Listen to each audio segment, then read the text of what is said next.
big boulder. All right, we are live now. We're probably gonna play some Marvel Rivals. Even though we got a crazy baby with cookie all over his face. He's not a baby. You're right. He is not. Not a baby. Yeah. He's a baby. Please Yeah, more gentle, please. Crazy. No.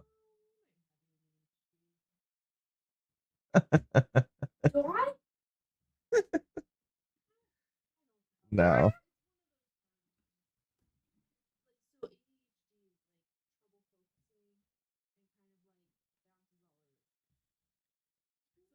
You do bounce all over the place. Yeah. It's impossible.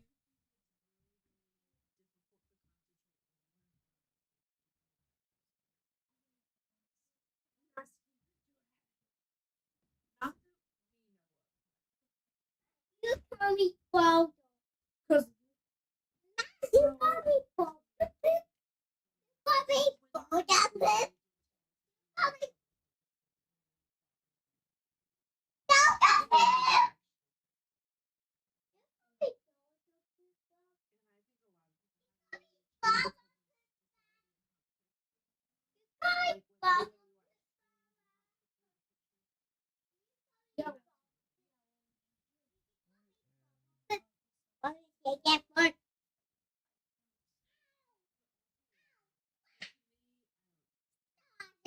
Hey, out of there. Get out. You're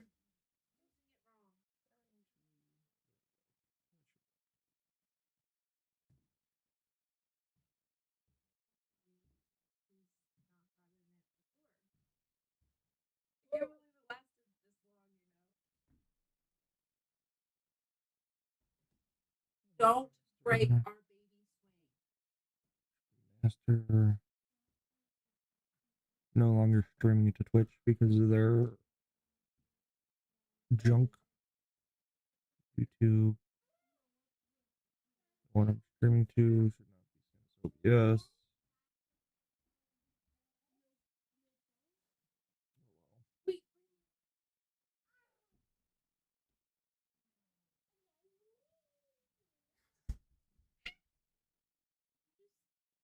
Alright, let's see.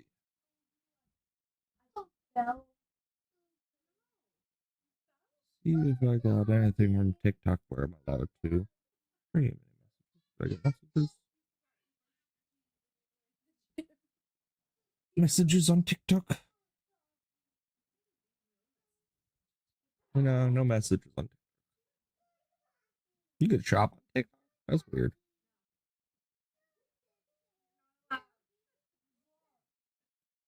I'm not allowed.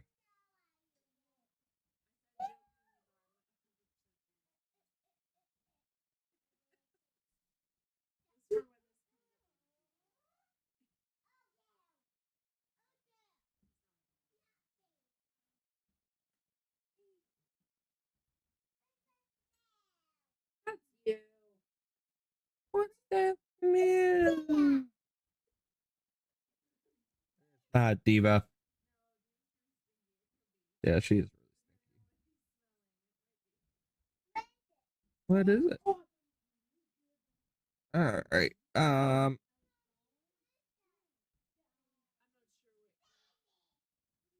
I think we're ready. Let's get this dive. Sorry, this is live. Oh, yep, I have to do this. Sorry, Rumble. Start streaming.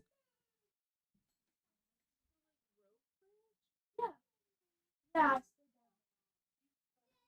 Well, I thought my but I both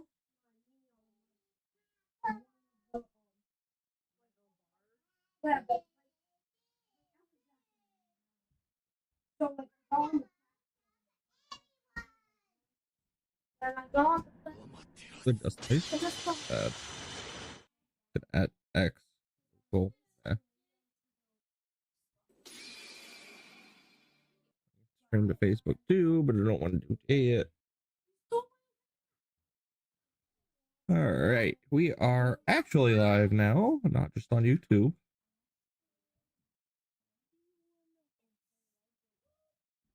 There we go. There we go. Live on Kick, live on Rumble, live on YouTube. Nothing from TikTok. Okay. What are you doing, boy?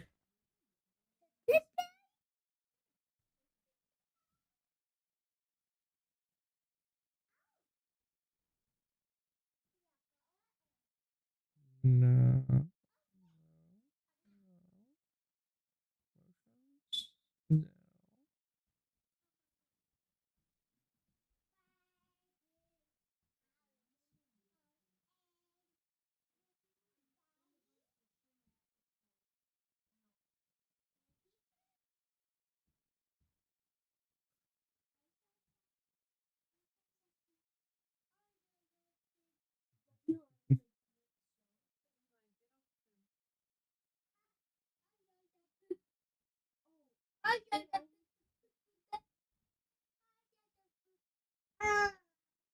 I guess we have to call Petco at some point this week.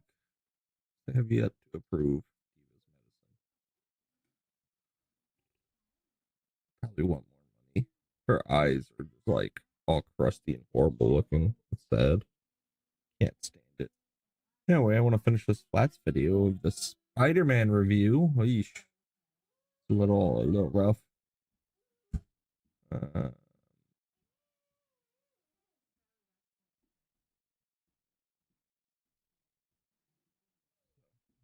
Stream there. And yeah, I don't really think much has been going on today. Like news wise, right? Nothing crazy's happened on my radar anyway. Just the normal chaos crap on X, which we can scroll through eventually too, but just Democrats being idiots and Republicans trying to deny the Democrats and show that they're idiots, but Democrats are too dim to listen, so it is what it is.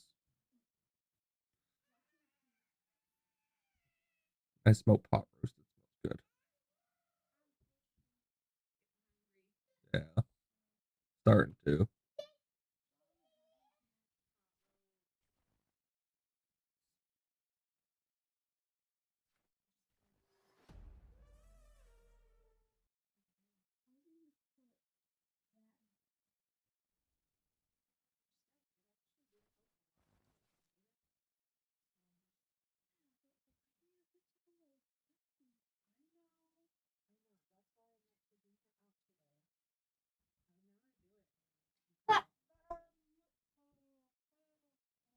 Allowed to connect.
Reaction.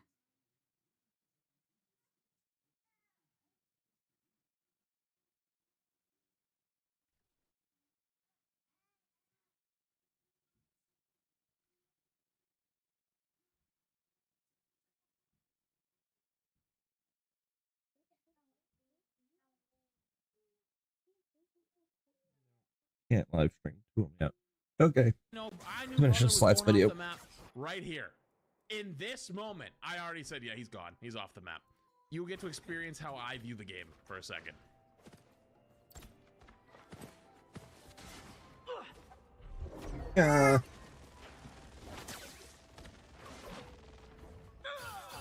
Took brother a full 3 seconds to fall off the map. That's unbelievable. That's hilarious. I'm actually legitimately, unironically, within my whole heart impressed. I've never had this happen in my entire life. This is a first.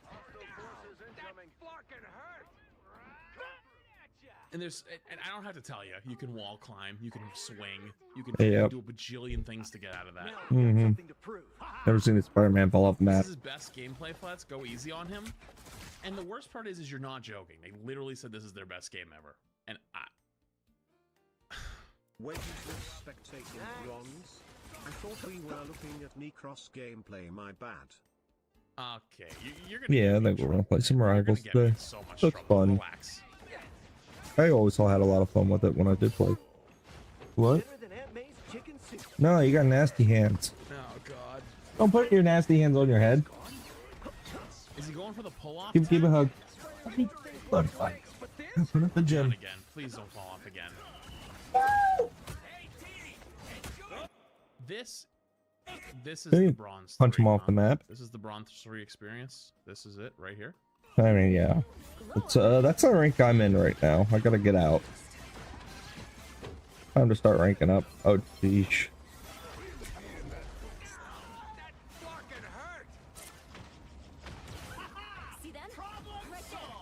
I mean, they're doing their job.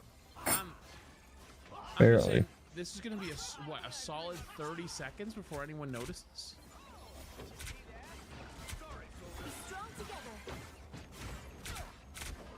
Like straight up doesn't move. Hey, if it works, I guess. But You're gonna die in upper rank. What is that for? you see him Yeah, trying that's to the come wrong up. way, buddy. You're There's gonna our break guy it. right now. There he is. There he is. He's still trying to come up here. No reaction to him at all. And then this is where we finally pick back up. A solid 40 seconds later.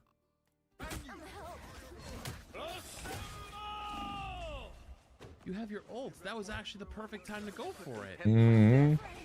That was actually the best time you could have ulted, was right there. That's a kind of a bad thing.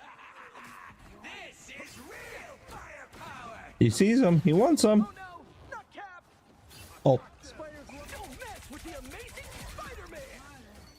It took a little while. It only took about another 6.5 minutes, but you got there eventually. You know, once you get out of bronze into silver, into gold, into plat, you're not going to have 19 minutes to set the same play back up again. Yep. Take advantage of it. Well, you At can. least you saw it. That's a good thing. That's good.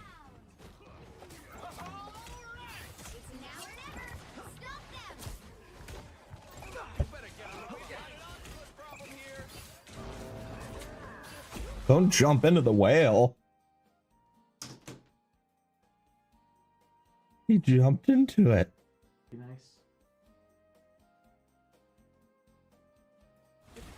I thought the inanimate object on the wall was going to be the worst part of this 5-second clip. I was so wrong. Walk it off, kid.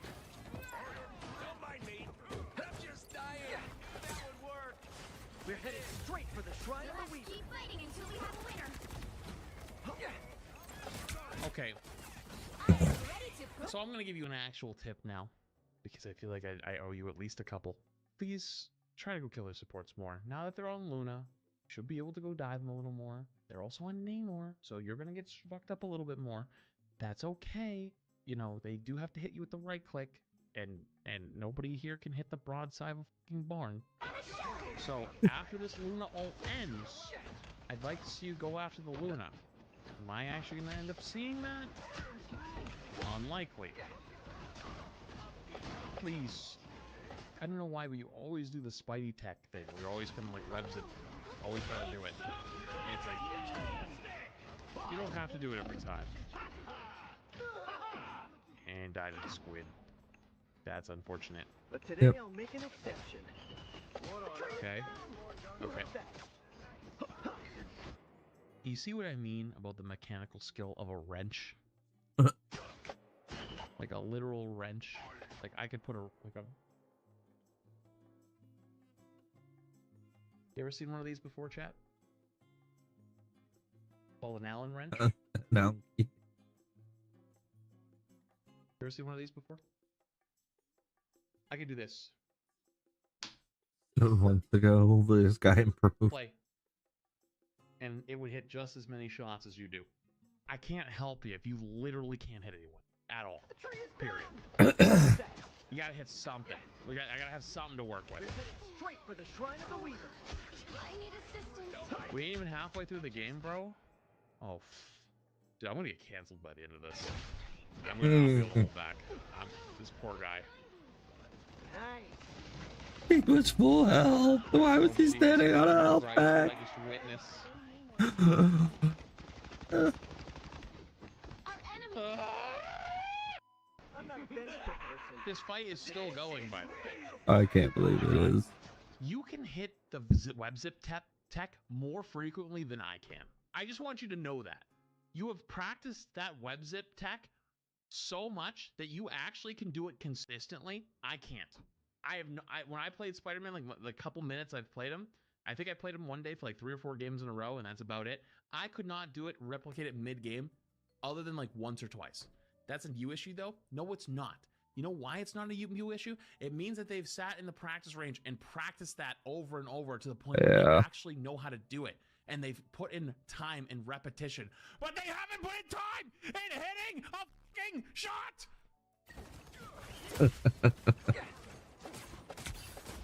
Somebody's low. Please don't solo ult. Okay. Okay, this is actually good. Here's a big ult right here. Go. Finally! Let's go! Oh my god, thank god. There was at least one good thing about this, because Yeah, otherwise I think I'm gonna try to play Venom today. I don't know if I gotta release this one. Oh, thank god. Hell yeah. Good ult, dude. Hell yeah. Good fucking ult. Don't give them another inch. Or else. You, They can see you. brother, you're playing Spider-Man, not Invisible Woman. They can see you. You are not slick. You are not slick. You know the meme of Shaq standing behind a pole, like looking, like trying to hide behind it. That's you. Like, you're fucking Shaq trying to hide behind a telephone pole. Free together to victory. That already come. Oh Jesus Oh, Christ! it's the game. Oh, Jesus motherfuck! Oh God! What in the hell, my brother? Please! Oh my God! Hit something! That's your Groot. Oh Jesus Christ! Protector of New York, pedestrian of New York. You don't go for the pull off, do you? He might be out there. You went He for the looks pull-off like for a he's second. looking at somebody. Hey, we make a pretty good team. You're not playing Miles. Is not even playing fucking Mary Jane. What do you mean? This is... Fuck no. Dude, please punch him. Use your left click. Thank you. Thank you. I can't believe they got it though. That For Venom was sitting there for about 9 hours, and you were on the ground checking for loose change, and then eventually gave up, found out there was nothing there. 30 seconds before you attack. Get ready. The battle starts. pull somebody off the edge. God. Oh, Yeah, well, let's see if he can hit whoever he's I'm going after. terrified. There's no way this goes well, right? I want to. No, there is no way this goes well. 2, He falls off the map. Now I gotcha. It didn't work. Oh, he got him. He lived. I thought he was gonna Holy fall off shit, the I shouldn't map. have doubted. You know what this has told me though? You've put in so much practice into the shit that doesn't really matter. It's all the flashy stuff. You're practicing the wrong stuff. You actually have potential.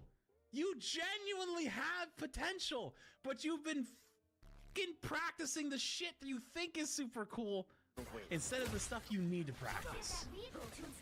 Yeah, this is their best game. Okay, true. This is also their best game. So like that was probably also another huge moment for them.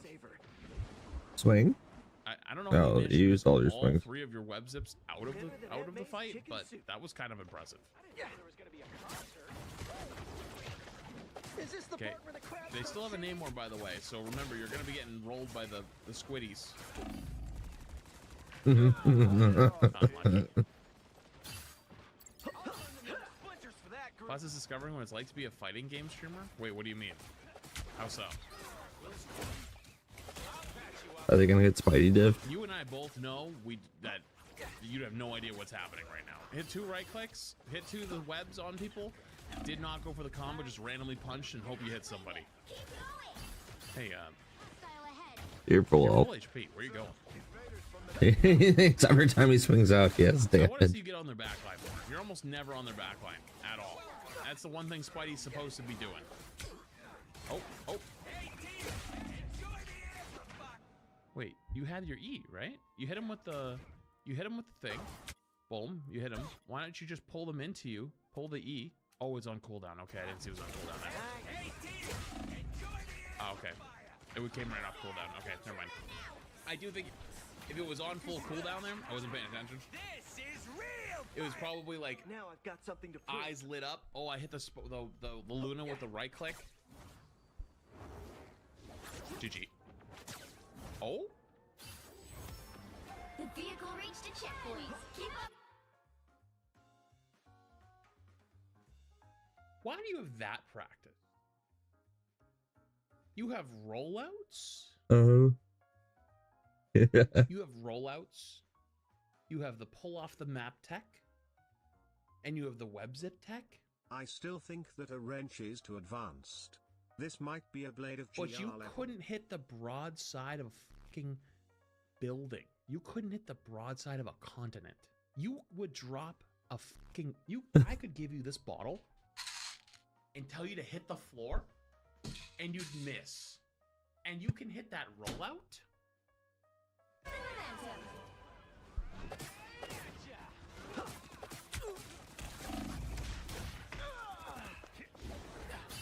Okay, so that was okay. I can actually give you a little tip there. You should wait till the fight actually starts before you hit a flank like that. You do it Yeah. at the beginning of the fight, so they're all standing there. They're just gonna kill you. But if the fight's going on, they're not gonna turn around and help. Back in So the like, swing of your things. timing is off. You did the right thing actually. You finally actually went for the back line, but your timing is way off. You gotta wait a little bit. You're too jumpy, too aggressive on that one. My good deed. It was right. You actually did the right thing. Just timing's way off. That's okay. That'll come with time. I'm not gonna lie. I'm still kind of furious though with the other stuff. Okay, you just hitting buttons.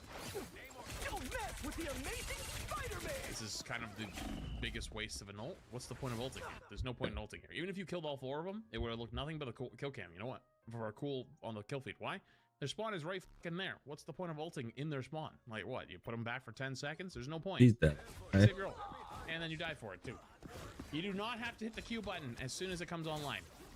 You do not have to hit the Q button as soon as it comes online. You can wait. The amazing Spider-Man. You can wait a little.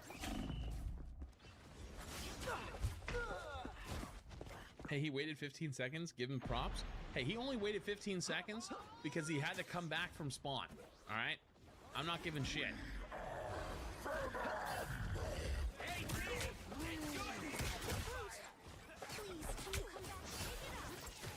We've seen the return of Pedestrian Man. What? Pedestrian man. Yeah. So you should also have a timer in your head of like, see, you did it actually early. You did it earlier when you right click somebody, hit them, then you do the E, pull them in, uppercut, and then you web zip out. I know where you're getting that from. I know who you're watching. I know who you're watching. The reason that happens is because if you stay in for too long, you're gonna die. I tried to tell you that you could probably stay in a lot longer without dying. You do it here. You stay way too fucking long though, and then die. Earlier, if you rewatch the thing I told you where I was like, you could probably stay in more, and then compare it to this one, you'll see that you stayed for absolutely way too fucking long and then died. But if you maybe find somewhere in the middle, you could get a lot more done and then get out, and you'd still be alive. Yeah. Oh. Okay. What on earth has Namor done now? Nice. See, there's another good example. You probably could have stayed in a little bit longer there. Oh, now you're going back in with no cooldowns. This is not when you go back in. You web zipping out and surviving? No point in doing that if you're going to go right back in because you already used your escape stuff. Oh, God. What is... Bogart, did you start the Necros viewer fucking spam thing? Oh, God, dude. You're going to get me in trouble, man. You're going to get me in trouble. Together. You didn't do it? I don't believe you. Chin up. Do I really believe the guy whose name is Necros Hater 1? Someone scratch my back. I'm wounded. Who will help? These creatures obey Namor's every command. Okay. I know you probably didn't mean to, but you can't actually damage the Mr. Fantastic. point of that He's will. in his chatty shift form. So you probably want to wait a little bit on that one. I am ready to put on a show. Yeah. Oh. What are you out of wait, it? You're dying to the... Squid? You get full soloed by the squid. When you're playing against Namor, you have to realize where you're getting shot at by the squid. You know, I'm not saying that you were the one to kill the squiddies. Someone has to kill the squiddies. You're in bronze. There's probably not going to be many people that can or will. I feel like you had an idea there, and then you decided not to do your idea. I can't. I can't watch.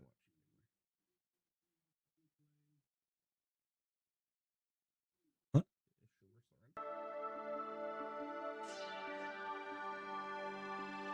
Hey guys, welcome to the Liberal Hive Mind, a channel solely focused on exposing the abundant hypocrisy of the left. The Here's left your one, meme I of have the no day, brought to argument. you Yep. guys by 5mind.com. Oh boy, the Democrats are absolutely desperate at this point. They went from sticking Yeah. their chests out, banging on their chests like angry gorillas. We're gonna take on Donald Trump, Mike Johnson, and the billionaires, as Bernie Sanders says it right. Donald Trump's corrupt billionaire legislation plan. They went from being all high and mighty with big claims. They were gonna take him on, shut him down, get everything restored. Jesus, They went dude. from that to now it seems face planting so frickin' hard, and now begging for a bailout. Oh. They held a clean continuing resolution bill hostage because supposedly Donald Trump was taking healthcare away from millions, billions and trillions of people will die because the billionaires. Typical incoherent Democrat babble, but the reality was the Trump administration simply applied work requirements as well as cutting out fraud, common sense stuff that,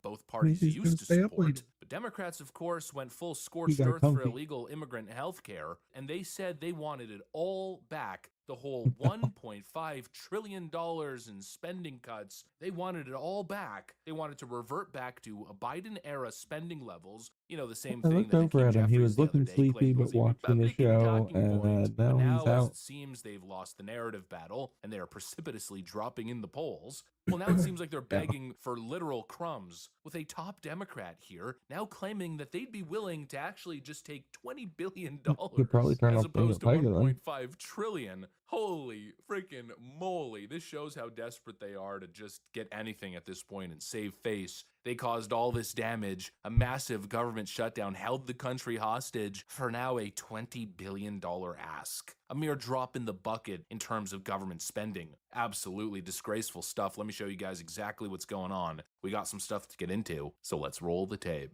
Okay, so I laid out the context there. I actually went on a little bit of a long-winded intro, but I think it's important to the story. Democrats, Boomer's of course, getting they want ratioed online like 1.5 crazy, trillion. though. They want it all restored, but Like, now if you look at his X posts, nobody is liking them. Everybody's commenting how stupid he is, though.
10K comments to 8.4K likes, 5.4K comments to 4.1K likes, 2.7K comments to 994 likes. Like, look, and then on top of it all, remind me again of your hard work, all just dissing him.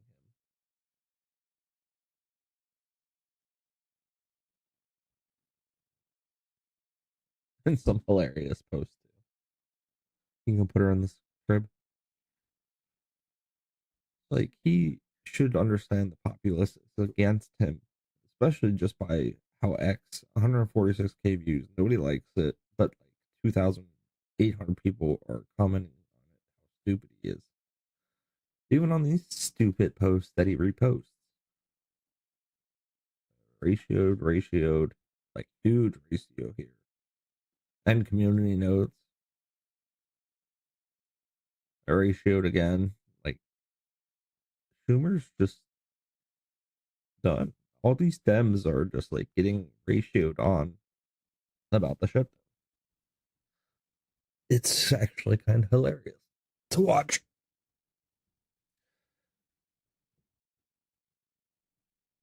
People are dangerous. Okay.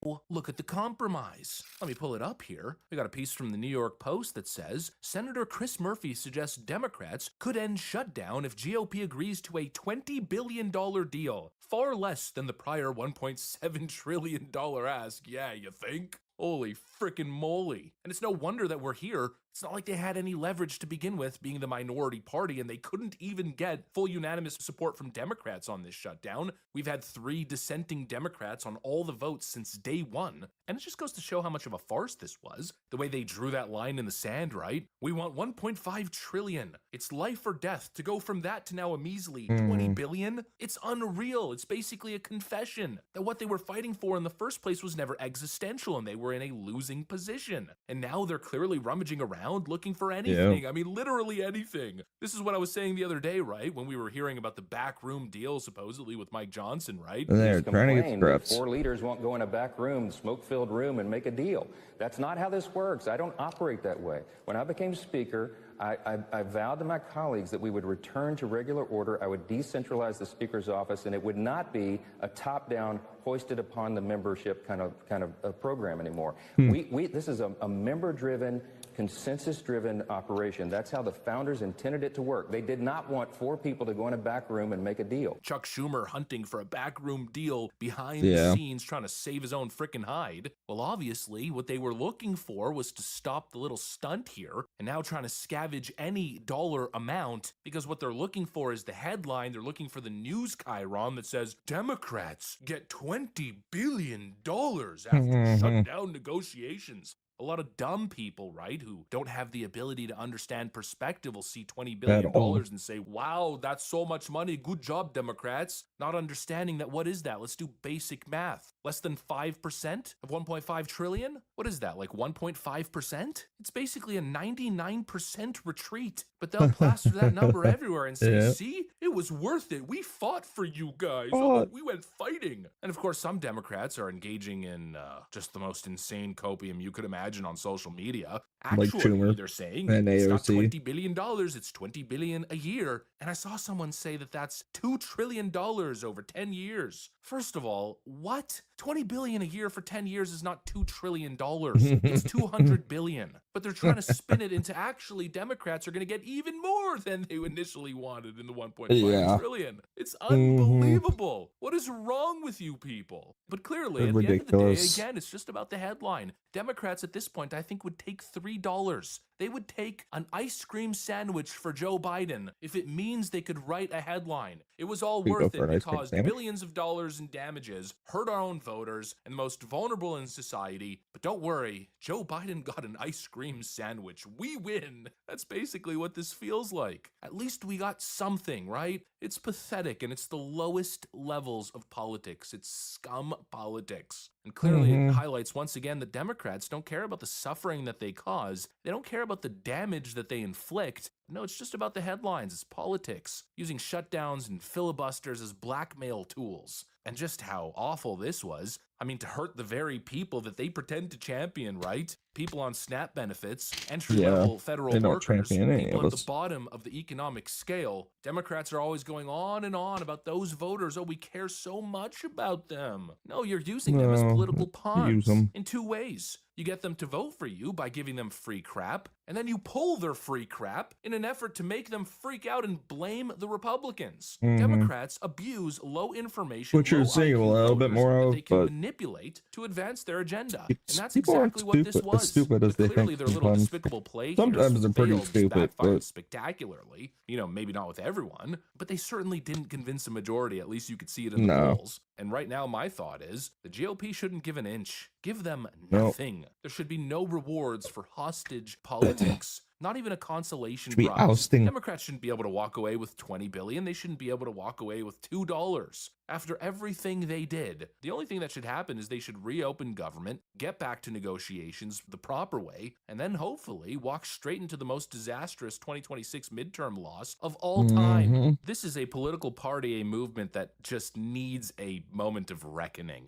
There should be no rewards for their actions, just a very clear message. Stop the theater. Stop this politics of hyperbole, exaggeration, hostage taking, fake existential crises, and get back to frickin' work. Let common sense back in the building, please. All this frickin' chess If only. exercising won't, really though. the nuclear option here in terms of legislation. For what? A $20 billion headline. To be begging on your knees in such pathetic fashion. Honestly, I find it disgusting. It's pitiful. And the idea that anybody supports this, to me, is just unfathomable. Very pitiful. How? Who are you? What is wrong with you? You got one party that isn't perfect, but at least they're working constantly in the interest of the country. And then you got the other side that's just playing frickin' games in the most malicious and dishonest ways. And if you can't see that, especially after this, well then I don't know. Honestly, I can't help you. But it's probably time to stop it.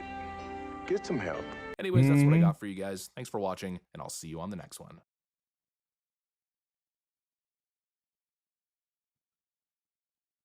Yeah.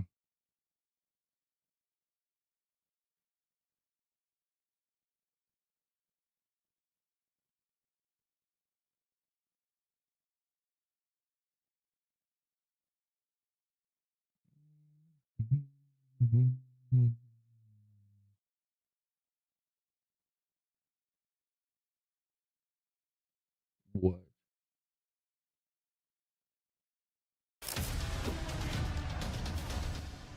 I have never lied to you on this channel, and I never will. So let me be perfectly honest in this moment when it comes to Charlie Kirk's murder trial, the live on-air assassination that we all witnessed, and how much it affected me as his friend of 10 years, somebody who built a great deal with Charlie and knew him personally. I don't know the answers. I don't know. I'm not going to pretend to know. I'm not going to engage in wild theories because I don't know those either, actually. And so I'm going to stick to the facts. And the facts are this. I don't know who the hell this is, man. The story doesn't make any sense to me. Like, meaning, what the hell? With the text messages, with the whole setup, none of it really seems to click. And that's what a trial's for, I guess. Tyler Robinson, his actions that day, his actions preceding that day, his life, his lifestyle, all of the furry stuff, all the, I've hidden a note. Remember, I was engraving the bullets. What the hell is that? Everybody's asking questions. That's what a trial's for. Yep. I believe in the American people. I believe in critical thinking. I believe in the capacity for people to absorb the evidence that is given to them, as long as it's being honest, and to accept these explanations as long as they're given the evidence. I know as a matter of fact, I've been a part of trials before. I know as a matter of legal fact that all available evidence can't get just vomited out, leaf blowered out into the public. that some evidence is to be presented at trial and has to be presented in The a heavy courtroom in a evidence controlled is presented environment. at trial. Otherwise, you can do everything from strike jurors to disbar lawyers. I mean, this has happened before. Go check on the O.J. Simpson trial, that murder trial. Is that the most Where he prominent literally did murder it. trial in American history? This side of Charlie Kirk's? Yeah, actually, probably. And so I'm not going to pretend to tell you that I know what's going on here, because I don't. Nor am I going to lie to you and say it all makes sense, because it doesn't make sense to me. And it never will. I watched my friend die on a live stream, and there's just no Hallmark card for that. Nope. And all I've been trying to do is to defend my friend. And that's all I want to do. I want the truth to be out there. And I'm never going to lie to you. None of it makes sense to me. On a human level, on a spiritual level, God is the author of life and death. Mm-hmm. And so to fight this, or to be forever bitter about it, would be to fight God. Because God writes all of our stories. And this is not out of his control. And so whether you're looking at Butler, or whether you're looking at September 10th, don't fight God on these things. He creates life, and then he takes people home.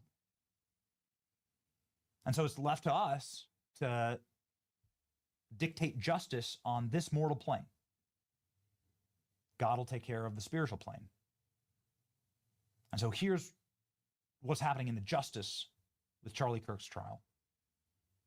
And I hated to see a headline like this, but here we go. Charlie Kirk's shooting suspect, Tyler Robinson, wins big legal victory. Man, what's going to go on here now?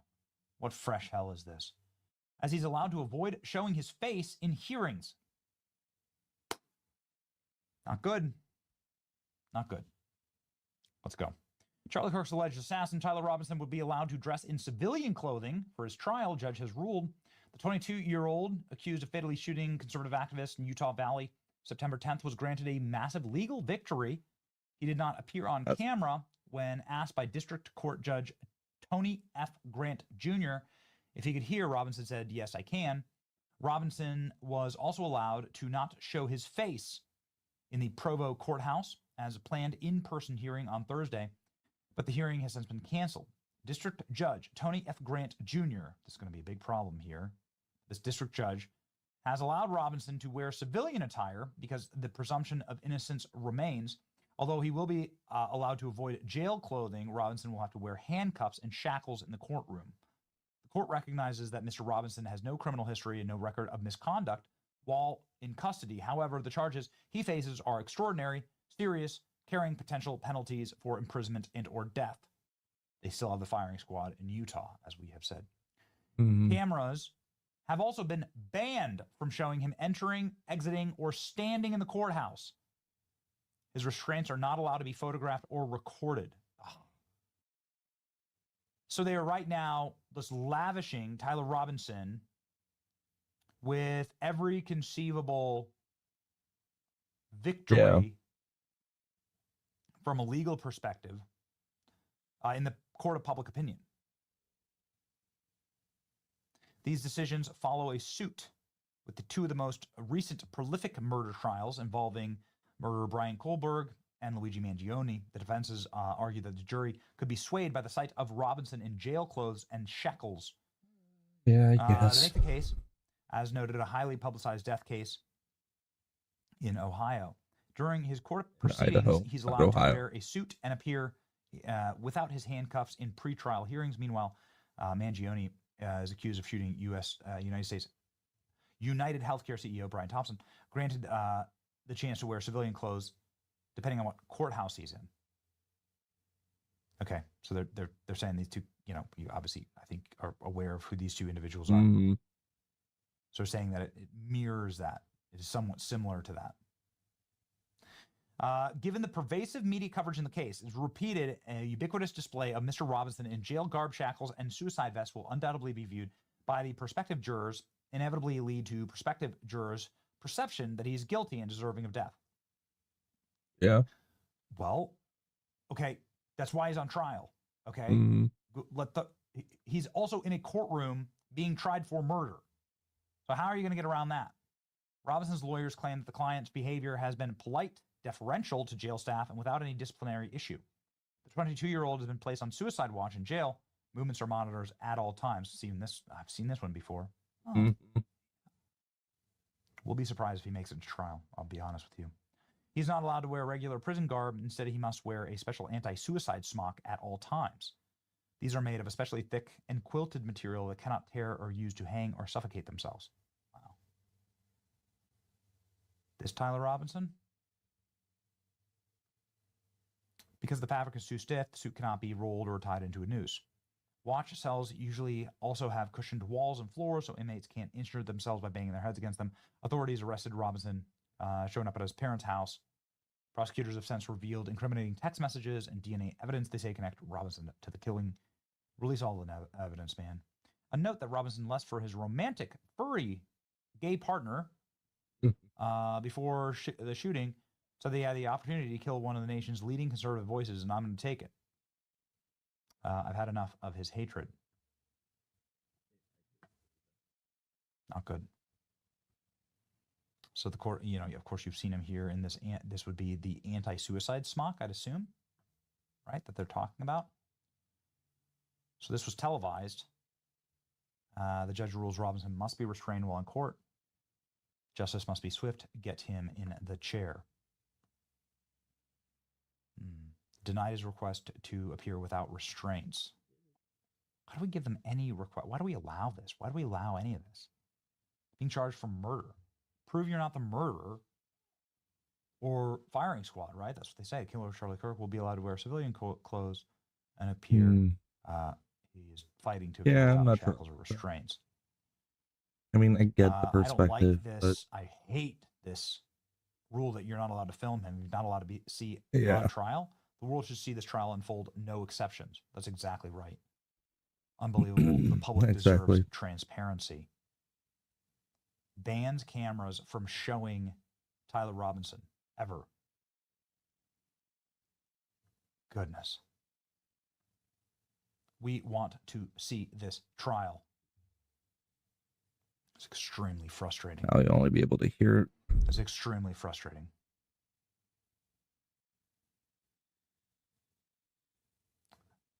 Considering a request to ban all cameras.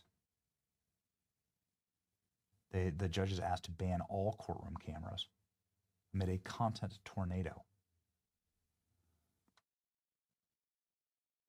Yeah, I don't know. I think they should. I think it's going to be a very public trial in the first place. By the way, and it needs to be. Is Charlie appointed by Kirk was a very Cox, public somebody figure who obviously in the hates first President place. Trump. He's the governor of Utah.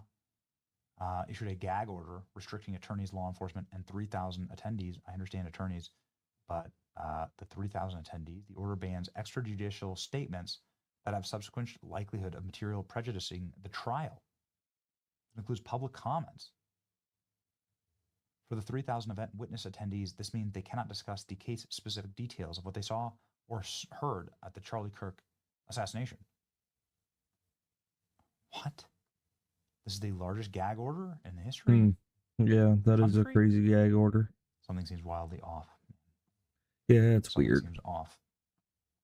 I think the case needs to be pushed to a federal, like even higher level if they can. Prove you're not the murderer in trial. Prove it like with the evidence, or don't. They're playing. Meanwhile, you're on. According to the official exactly story, what they're doing, playing games. A furry transgender lover, and your own father and your own family gave you up to the feds. DNA evidence, you at the scene, you admitted it in writing, right? Those creepy text messages, whatever you believe about them. And so, like, why is he being given anything in this trial? They should have a 4K live cam on him at all time. True. You should have to appear in one of those Hannibal Lecter, rolled in on a dolly. I kind of agree with that. This doesn't make any sense.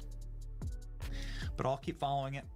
And you know what? I guarantee you I will never lie to you. I'll just tell you what we know when we know it. It's your boy Benny. Like, share, and subscribe. See ya. Yeah, that's kind of ridiculous that they're allowing it. Or even considering some of the things with like the no camera and whatnot.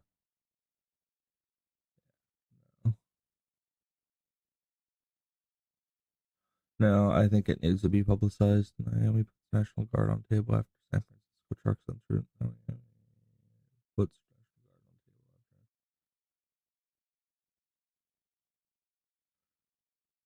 Guard on table after. Yeah, that was a few days ago.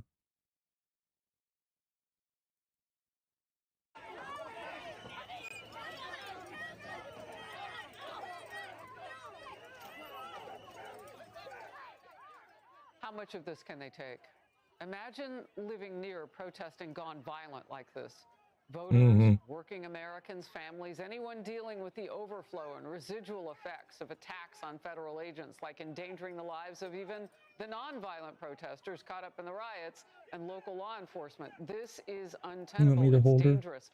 Federal officials say rioters assaulted Immigration and Customs Enforcement, or ICE, Just remove the blanket. patrol agents Just move the blanket. deploy tear gas to try to stem the chaos.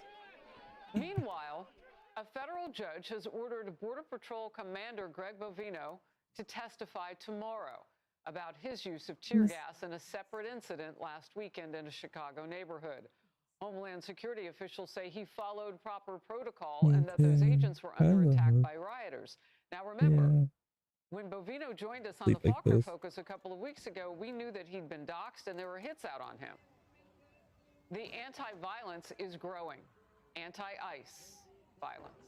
And now Democrats are actually pushing ahead with a plan to launch that master ICE tracker that Bovino and I talked about on this program. It will enable federal agents' activities to go up on a live map. So it'll be uploaded to the Democrat Party website, doxing the agents and their locations. Here's acting ICE Director Todd Lyons. I invite anyone to come and see exactly what we're doing, because we're transparent. We're not hiding anything, Kaylee. People think that it's okay to strike an ICE agent, to hit a federal officer, to run the police, to interfere with an arrest. And it's all because elected officials are stoking this fire, and they're putting their stamp on approval that it's okay to resist law enforcement. Okay, well, by the way, the placement of that tracker just went up a notch. It's not just their party website. It's the U.S. House Democrat Committee website. We're in the middle of a government shutdown, but they have time to put this up on their House committee page, the Democrats. The new column calls that ICE tracking Democrats' most reckless move to the moment. An excerpt here, with the party's approval rating sinking and most Americans supporting Trump's deportation efforts, clinging to the far left borders on political suicide. At a time when Democrats should be tacking toward the center, they're doubling down on extremism. And this latest gambit could prove deadly. Ari Fleischer, Fox News contributor, former White House press secretary. What are we missing here about the Democrats' thirst for violence?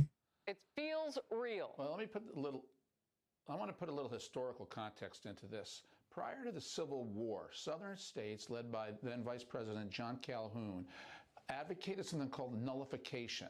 That if the federal government passed a law that a Southern state didn't like, it was nullified. The Southern states had the right not to follow federal law. This is a modern-day nullification crisis.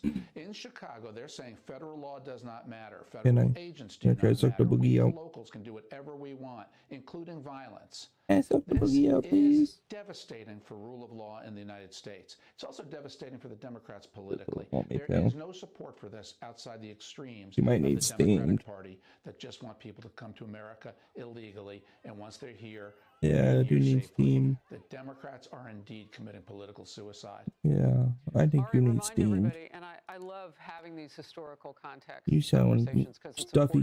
What happened during the nullification process back You sound all stuffy. How do you think it plays out today? I'm sorry, baby, you're not feeling well. is how it ended because the southern states thought they were right, and the Union I feel states thought I they were got a wrong. zionist thing going on Civil too. war over this. But I want to make the principled point that you cannot override federal laws because you don't like them, and especially a mayor, a governor, local police. They should honor and respect it, because if you don't honor and respect the law, you don't honor and respect local law either. 18 people were shot in Chicago this weekend. 18 people were shot the previous weekend. Oh, no. And they don't think they have a crime problem in Chicago. Chicago's got so much cleaning up to do. They should just say thank you and accept the federal help. 3 months so much old. better if they would. Boy, that modern 3 months old. process is such a How you great feel about example. that? It really is, and Democrats are willing to put us on the brink over their political livelihoods, just trying to stay in power. Oh. Which they're not in right now. It's confusing. Similar scenes in Portland, Oregon over the weekend, too. Better. Let's watch.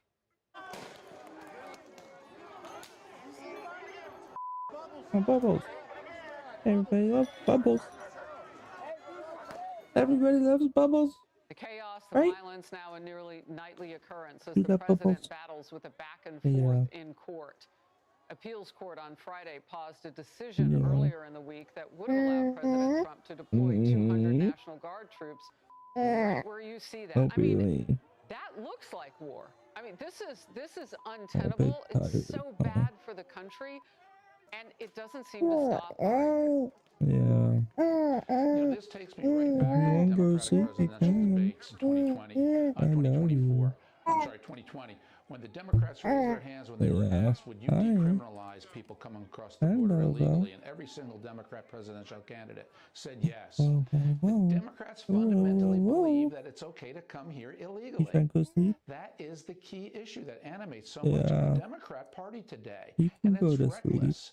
You can't come here illegally. You need to come here in accordance with the law. And that is what the Democrats keep getting wrong on these issues. Respect for the law. Real quickly, why do they want that? Well, my guess is because they want to get people here illegally, give them driver's licenses, and register them to vote. They think it's the key to their political success. It also helps them with the census count, because if people are in urban areas, they'll get more representatives in Congress and more federal allocation of spending based on how many illegals are in the United States. They have an inherent political, financial interest in letting people be here illegally, as opposed to respecting the law. Ari Fleischer, always great to have you and your expertise and focus. Thank you. I feel it. Thank you. Hey everyone, I'm Emily Campagno. Hi. Catch me and my co-hosts Harris Faulkner and Kaylee McEnany on Outnumbered every weekday at 12 p.m. Eastern, or set your DVR. Also, don't forget to subscribe to the Fox News YouTube page for daily highlights. Okay.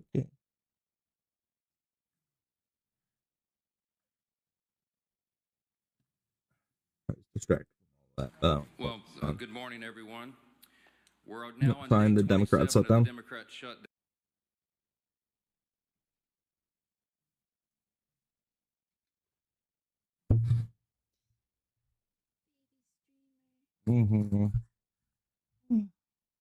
Sounds bad. Just like all stuff. Tried sucking, didn't really get anything, so it must be really like dried and just super thick mucus.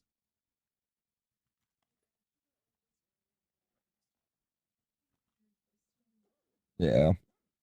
Just steam her up. Dropping things. Should we listen to this AI song? The new AI song about Dan Clancy. Y'all want to watch it? Y'all want to watch the new song? Where's it at? I think I put it on my watch later, right? All right, give me a minute. I gotta take a piss, and then we're gonna watch this. All right. Let's see how good this one is. I bet it'll be all right. This one is good, is it? I don't know really what to expect. I haven't seen it. I'm interested. Actually, I do know what to expect. I just don't know what it's gonna be. Here we go. Let's watch it. Yes, Danny and his bitch. It's my platform, baby. Come stream on Twitch. I like him crazy. Yeah, Danny fucking rich. Girls don't be lazy. Put some energy in that clip. Go buy a hot tub. Strip down. Shawty look fit. And then 60. Still want some more. Drip. Don't wear the safety. Twitch con, you're wild and free. Oh my god!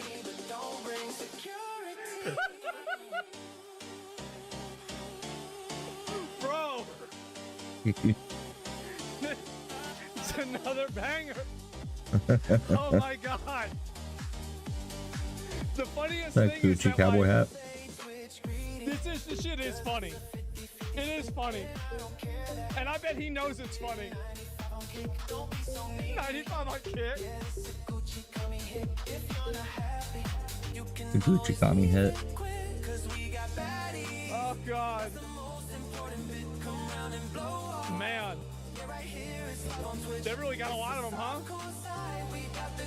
Jesus. Man. Wow. I remember that. That was a good day. Jesus Christ. With the Gucci on? Oh my god. This is so good. Pretty catchy. No, my Twitch is dying. Oh no. Oh god. No. What's this shit? Oh god. Twitch was off the grid. I'ma watch some streams now. Chill out, cool over baby. Man. Gucci marks generated the shit. Wow. This is...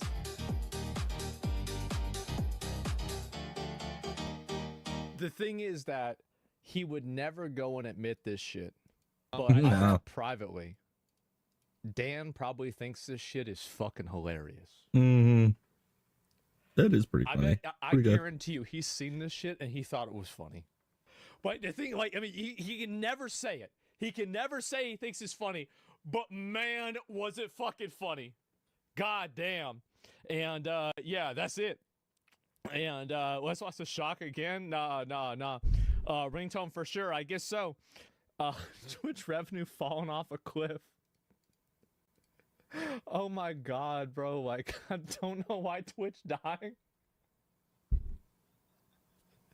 This is really something special, man. Now, I do think that, by the way, this is really good. Like, I like the beat on this one better. Now, the lyrics on the dog one were just like, honestly, like, that was on some Shakespeare shit. Like, my electric ivory tower, she's my Palestine, I've got the power. Like, that was just... That was on a... Like, I'm telling you, like, that was... Wow, that was good. That was insane. Like, that's the kind of thing, like, that's impressive, right? But even this is really good. I'll tell you that. It was really, really, really good. It was just... but it is really fucking funny. And 2000 Kanye vibe, yes. And so, anyway, no, this is some funny-ass shit. And again, like, the thing is, you can play this at an actual club. No one thinks it's out of place. No, exactly.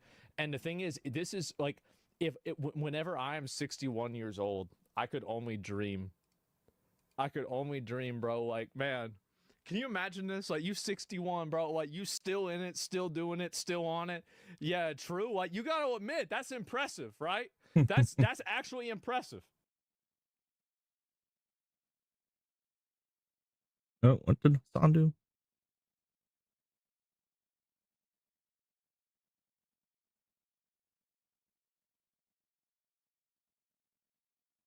High speed motorcycle chase. Should we watch it?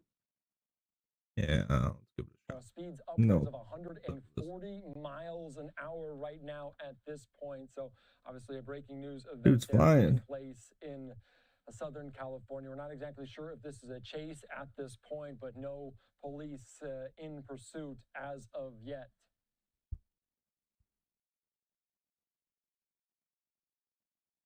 All right, so they're just following it. Police aren't able to keep up. Let's dive into some of this audio from our Sky Fox team here on Live Now from Box. Bails out of that condominium area, and it was on and cracking. They were on, I believe it was Day Creek, this vehicle going on the wrong way on most of the ride up to the freeway from Victoria Gardens. If you don't know where Victoria Gardens is, you're clearly not a local, but that is a huge mall out here in the Rancho Cucamonga area.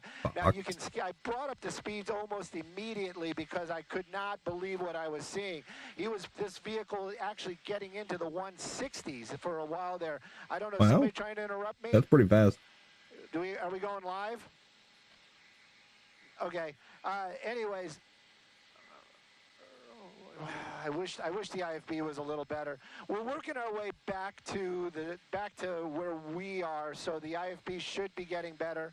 But we're going to keep an eye on this pursuit. We're doing this for the internet right now. This vehicle, that is a person, apparently started as some sort of burglary, robbery, something at the mall. Again, not confirmed. Then some sort of foot pursuit. They chased this guy. Shots were fired. A deputy from the police department of Rancho Cucamonga Police Department was shot. There was a huge barricade going on. Then this vehicle tears out of there. Maybe the suspect, maybe a distraction. But at any rate, you can see it right now. Those speeds, that is real. 140 miles an hour. We've seen it, that motorcycle going faster. Skyfox definitely motorcycles can hit it. But as far as the ground units, they're going to be backing off. The helicopter's staying with it. This continuing. This is westbound on the 210 freeway. Again, watching things like this, I got to tell you, every muscle in my body is tense. Yeah. Especially with them weaving in between traffic or oil. This is going to come to a devastating end for that rider. And, of course, don't want to see it, don't want to be part of it. This suspect apparently running like he's running for his life, because I would venture to say, after shooting a deputy, I'm not saying a vigilante type of justice, but this person definitely has reason to get these types of speeds. We're continuing on. You can see it right there. As far as law enforcement behind him, I would venture to say the only thing that's going to be keeping up is a helicopter. Are they making calls? Are they getting other units ahead of them? I would say yes. But these high speeds, well into the triple digits. Eminently copy all.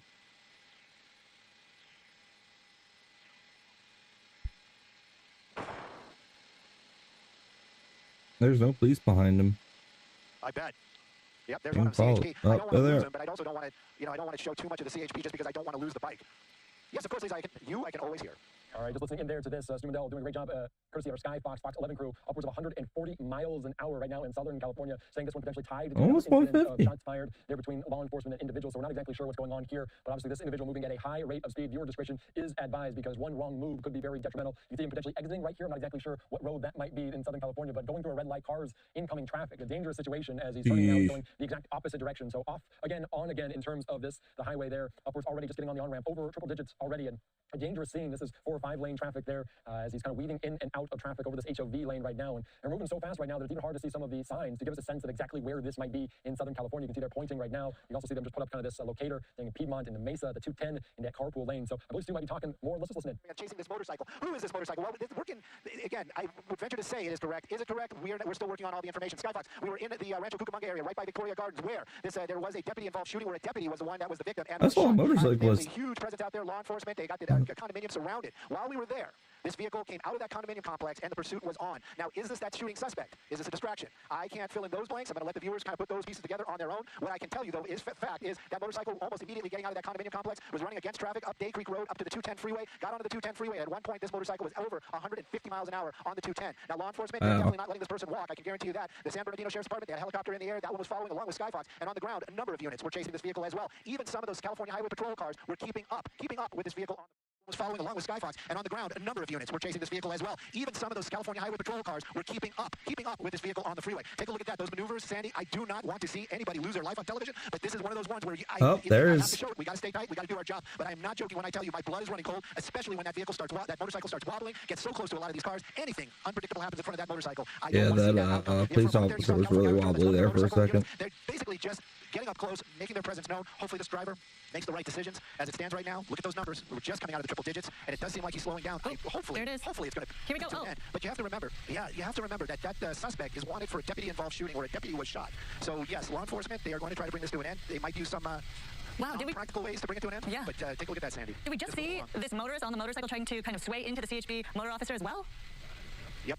Yes, definitely. And was the motorcycle officer maybe trying to get up close to the suspect to bring that suspect down? Maybe. This is one of those ones where it is just one of the. We just watch it, and I just don't want to see anybody lose their life this afternoon, especially not on our cameras. You can see this rider clearly is very comfortable with the way they are handling that motorcycle. Get his gun out. This is any kind of safe. Right now, it looks like he's. Boom! That's exactly what I was talking about. Okay. That's exactly what I was talking about. Wow, we didn't see that coming. That really came out of nowhere as we were watching this motorcyclist. Very comfortable on the bike there. Believe me, they're going to take that suspect. He's still moving. That is a plus. They are definitely going to take him into custody. It did look like the motorcycle did land on top of him once he was on the ground. Now, I have to say, you got a number of officers down there. I can guarantee you they're going to stop the freeway, but they're also going to start calling for paramedics. They're already calling for paramedics. And again, how they're going to get there this quickly is another question. But wow, I'm telling you, that is definitely not the ending I wanted to see. I am hoping that suspect survives. All right, but, see movement from the suspect, I believe. What a crazy crash that was. Yeah, and you were tracking that motorcyclist, the speeds were about 70 miles per hour at that point, as you were mentioning, very comfortably riding along the freeway right there. Holy cow. Why was he not paying attention anymore? Looks like he was trying to get a gun out or something. Right now, it looks like he's boom! That's exactly what I was talking about. Oh my gosh. Okay. That's exactly what I was talking about. On my phone? Oh. Let me see. I was gonna pull it up on my computer.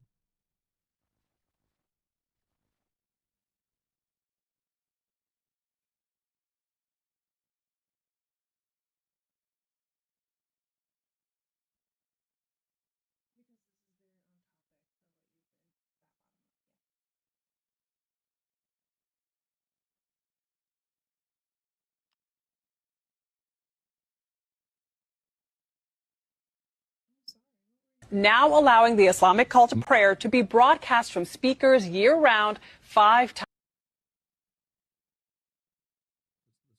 The city of Minneapolis changed its noise ordinance, now allowing the Islamic call to prayer to be broadcast from speakers year-round 5 times. What are you so happy about? You as the anchor reporting this, do you hear yourself? Yeah, that's ridiculous.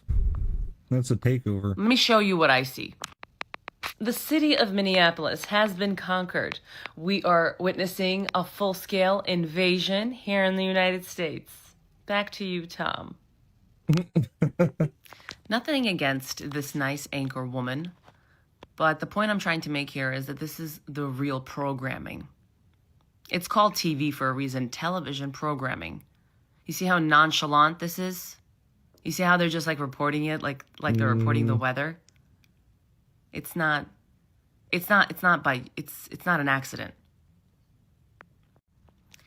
Everything is perspective, and the same mainstream media that's demonizing Israel 24/7, despite the fact that there are things happening around the world. While they're demonizing Israel, the Muslim takeover is happening right under our noses, okay? And I say Muslim takeover, and it's not Islamophobia. That's another tactic that they use in order to make this. The city of It just restarts and I can't. That's why I don't like Instagram. I can't control the volume.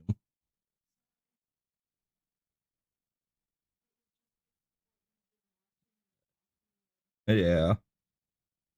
Yeah, no, there's a place called Dearborn out in Michigan that's yeah, Dearborn got taken over.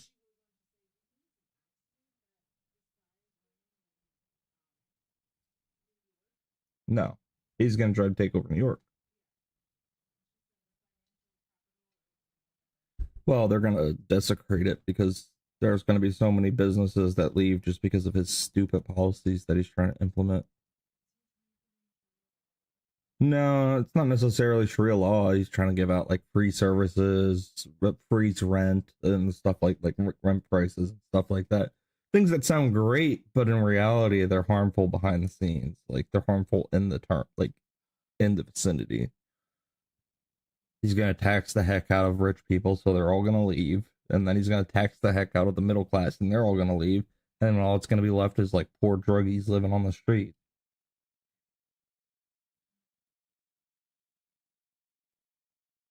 They always say tax the rich, but what they mean is they're going to tax the middle class until they're poor. And everybody's at the same equal level.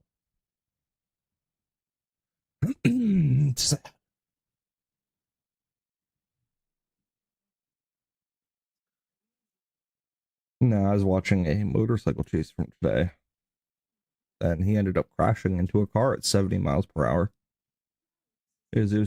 Nah, I think he's really hurt, but he's not dead.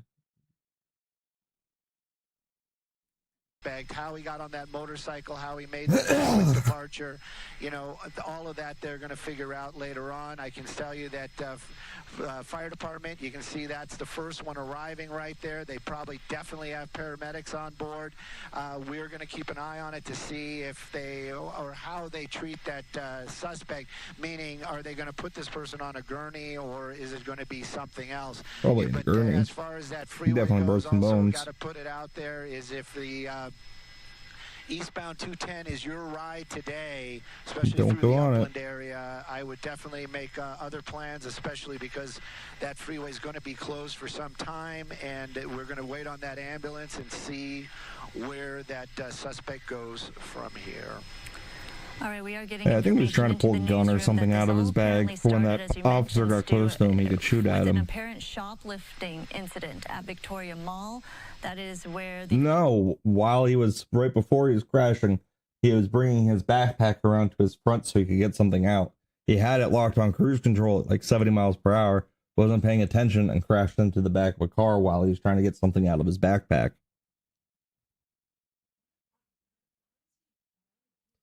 Shoplifting, and he shot a cop, allegedly.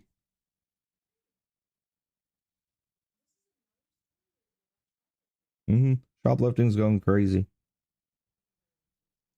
Yeah.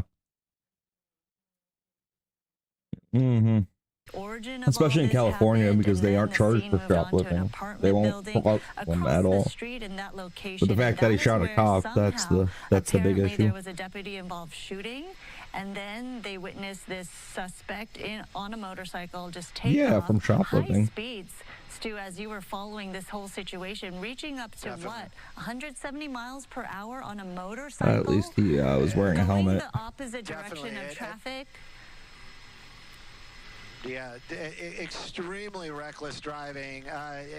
You know, when we got on the freeway, that's when the speeds got well into the triple digits. When he was on Day Creek, making his way from the Victoria Gardens up to the 210, that was basically... He'll be in the hospital for a month or two. We'll find out what happens to him eventually. Oh, I got a notification. I like my stuff. Yep. Commission work, pony artist, furry artist, anime artist stuff. We don't do that furry crap here. This is a stream where I can Yeah, drink water without having to chase it with a soda. If that's like a unique experience for you, and you find that to be a superpower, then this is not the stream for you, my man. You want me to hold up? I can over. I swing. also take showers daily. Took one. Oh, Tim Allen. I gotta follow him.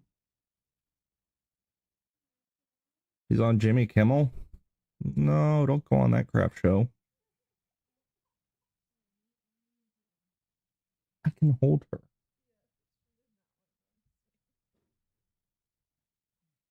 Oh, her like you do. Oh. I'll lay down.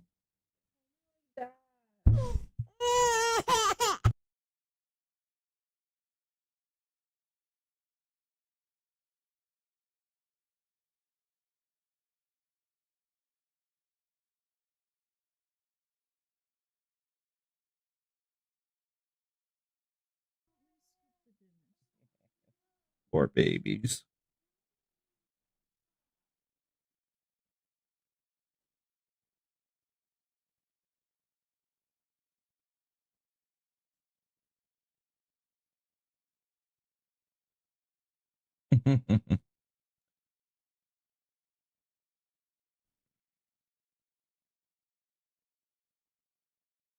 Yeah, I won't watch Tim, or I won't watch Jimmy Kimmel. I love Tim Allen, but not Jimmy Kimmel. I won't give him the time of day.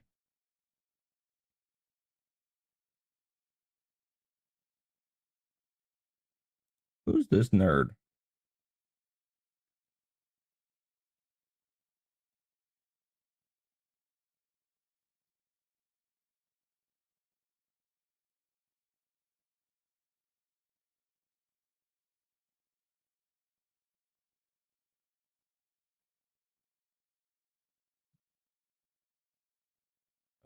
Oh. Yeah, off effects.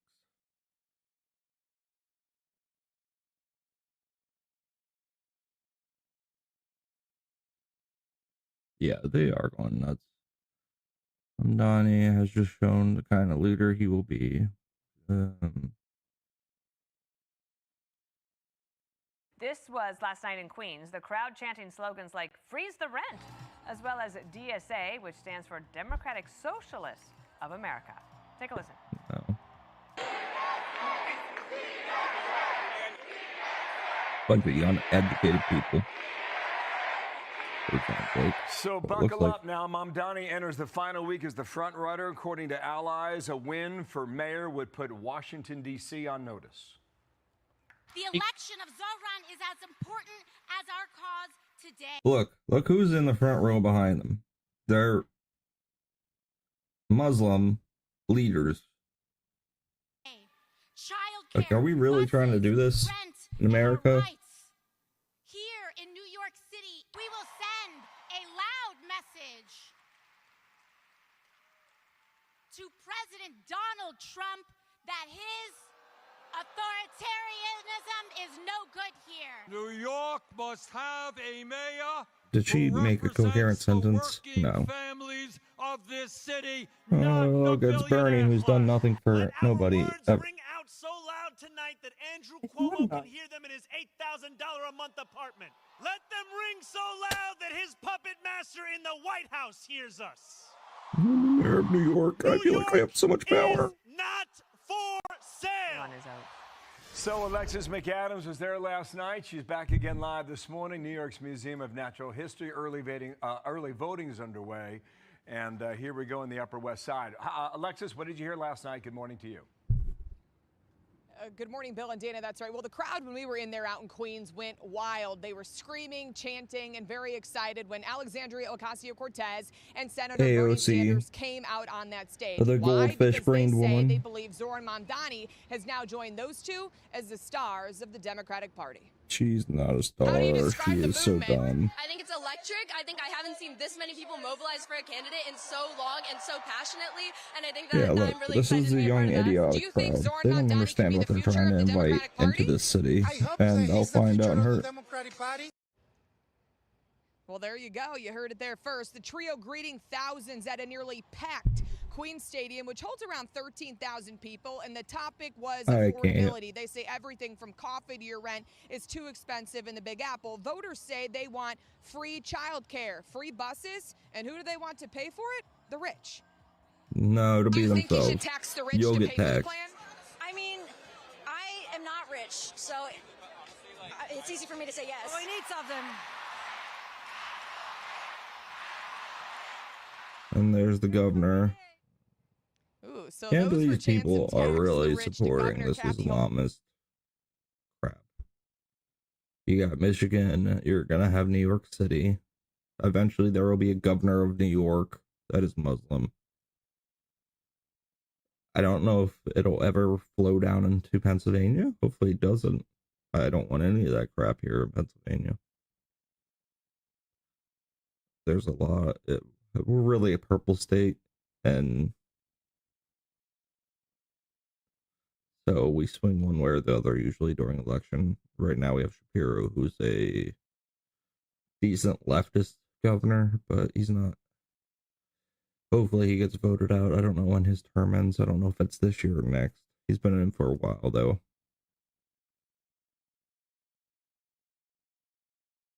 Shot over stolen vow. Like, what? Liberal gunman fires at Navy veteran in Seattle Street. And then there's a Maryland firefighter arrested for CP. What? What is going on? Good afternoon. I would like to start by thanking Deputy Chief Leitner, Major Fisher, and Captain Selway from the Prince George's County Police Department for joining us today, as well as Deputy Chief Harris from our Fire EMS Department. Last week, a firefighter with the Prince George's County Fire EMS Department was arrested and charged with 16 counts of possession and distribution of child sex abuse material, or commonly known as pornography. He's appeared before.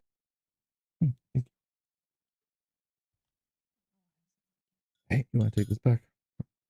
I buttered all of them, so.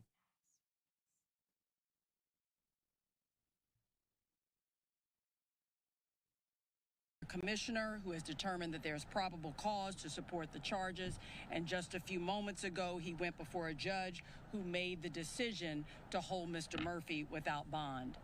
Our prosecutor in the courtroom asked that Mr. At least they're taking this seriously still, because of the nature of the charges, and frankly because of where the charges were alleged to have occurred in some instances, which was the firehouse.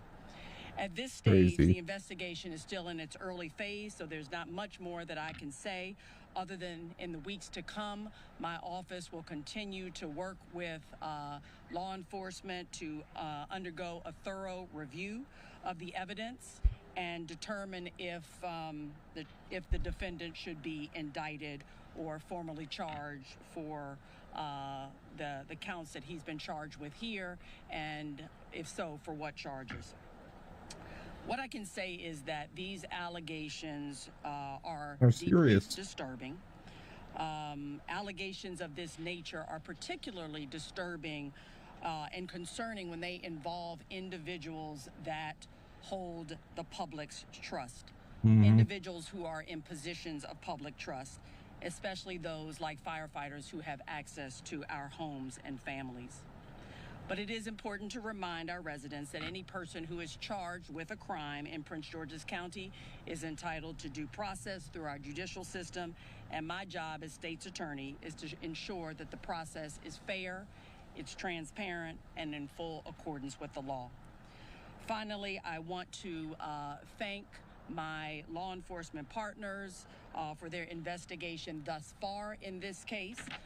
The Prince George's County Police Department, the Maryland State Police, the Frederick County Sheriff's Department, as well as the Department of Homeland Security. And of course, thank the attorneys in our office for their work thus far. We look forward to continuing to seek justice on behalf of our community.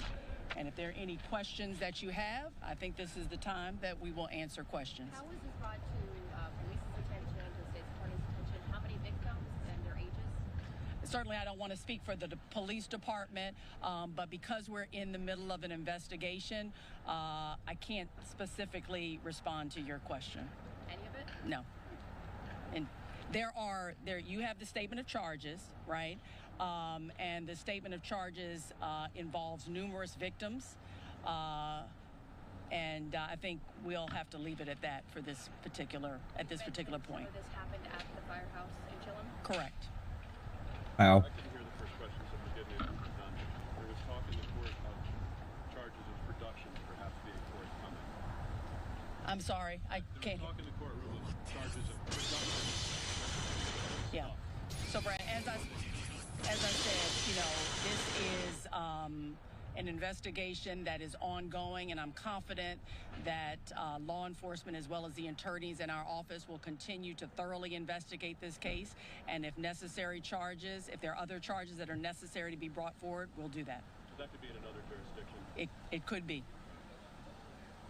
Is there a plea to the public for potential more victims out there? No, not at this time, but certainly I would say anyone who believes that they've been victimized by a crime in this county or frankly in any neighboring county, we want to know about it. And so, yes, that's always the case. Do we know where where he was doing this, the location, the crimes that he's alleged to be charged with? Where was he actually doing the crime?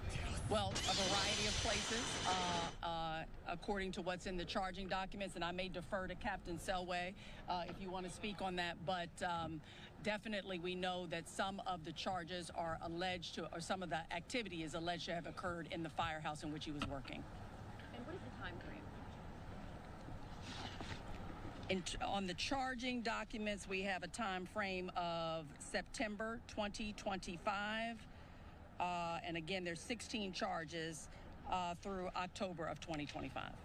Again, ongoing investigation, so that could change. The defense attorney was talking about getting him up to Fred Berlin in Baltimore and under treatment and describing this as a medical condition for which this fella needed to get assumed Depo-Provera or whatever they're using now to make it happen. Well, what I'll say is that it's the defense attorney's job to represent his client, but I am pleased that he was held without bond after our assistant state's attorney argued that he really is a threat to public safety at this point. Any other questions? Finally, a judge doing their job. Yes, that is contained within the allegations that he not only possessed the material or some of the materials at work, but also produced it, I believe, as well. Distributed it as well. Tara, how troubling is this that you have a public official Showing it off. Again, it's always troubling. These crimes, child pornography crimes, are troubling anyway. But when a person that holds the trust of our community is accused of such crimes, yeah, it's deeply disturbing. Any other questions? Because they were on top. I guess the production of this by the service that was sharing it, I guess. Like, it seems like there was a back and forth with someone else on a messaging service. Did that service tell you, or was this basically found by somebody else and then reported to you? Again, I can't speak to how it is that the police department first became aware of the activity. I can only speak to the charges that are here before us and how we're going to move forward in terms of prosecution of the case. All right. Thank you all. Any... Good. All right, All right, just listening in there as this wrapping up a very disturbing story there in Prince George's County, Maryland. And that's one of the reasons why the judge holding this individual without bond for the time being, as this individual at the firehouse with child pornography. I do want to put up this here on live now from Fox. Absolutely disgusting. From there in Maryland, saying the Prince George's County Police Department arrested the 35-year-old Joshua Edmund Murphy of Brunswick with multiple counts of possessing and distributing child pornography. Murphy is employed as a firefighter.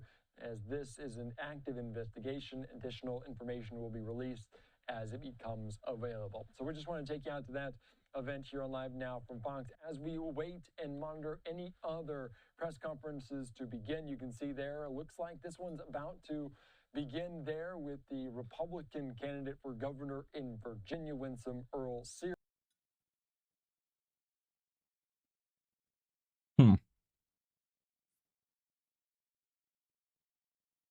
I'll watch one more room. I am going to play games.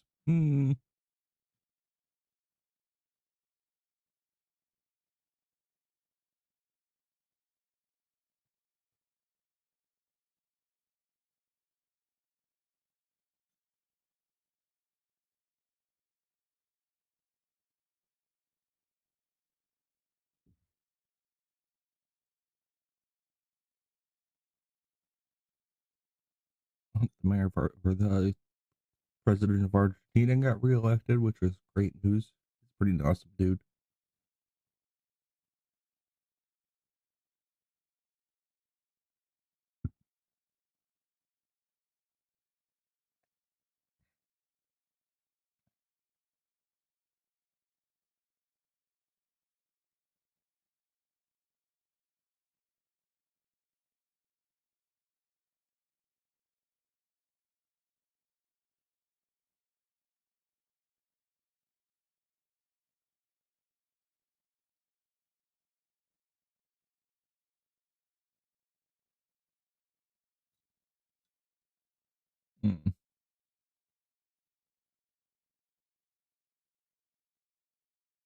Well, guys, it looks like there's a bit of infighting going on with the LA streamer clique with specifically Vanilla Mace here on the left, who you'll see in a second. I'm kind of covering up.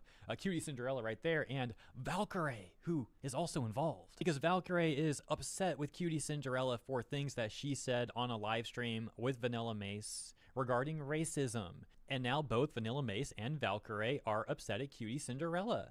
And Valkyrae is accusing Cutie Cinderella of being quote-unquote too white. That's right, from the sort of people who love to virtue signal and act like they're so good standing on their soapbox. As usual, from these sort of very fake people, we see that they're actually totally fine with being bigoted, as long as it's directed towards groups of people that they deem it's okay to be bigoted to. Before we watch Valkyrae's clip, though, we need the context by returning to this clip of Cutie Cinderella and Vanilla Mace, as this is what set all of the events in motion. But in case you're not familiar with Vanilla Mace, let's also do a very brief recap into how she went viral somewhat recently. Now, you might recall Vanilla Mace for having defended Hassan's abusive behavior towards Kaya, and it was driving her crazy. She had this to say.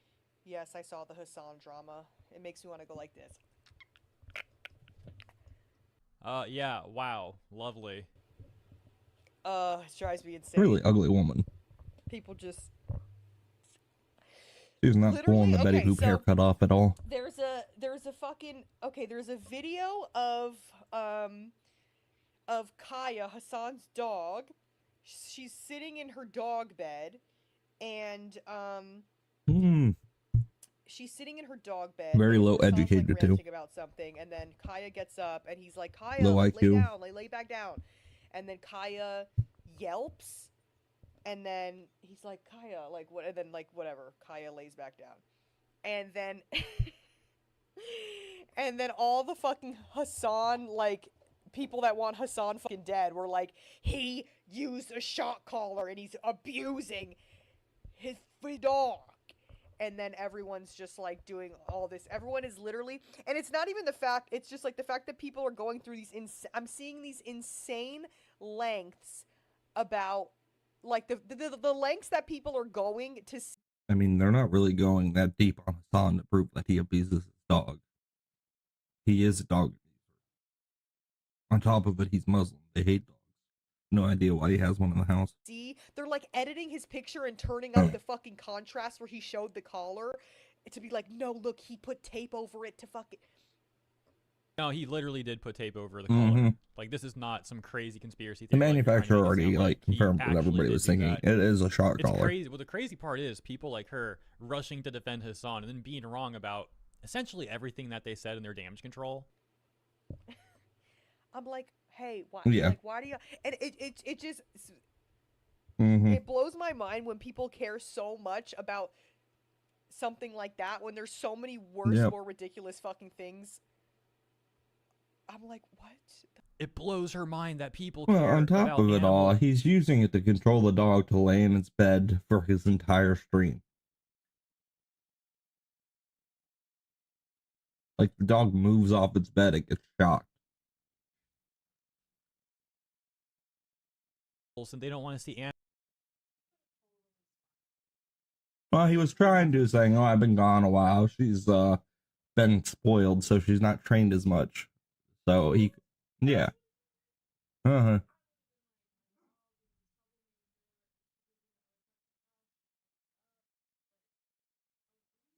Yeah, but he has a gate in his room. So, like, yeah, he said it.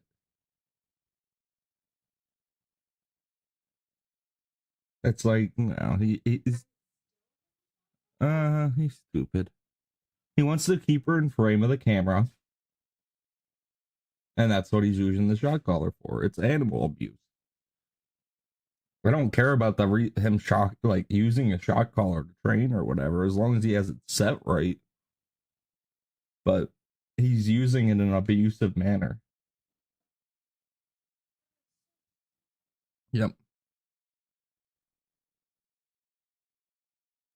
Animals get abused. What kind of crazy thing is that to say?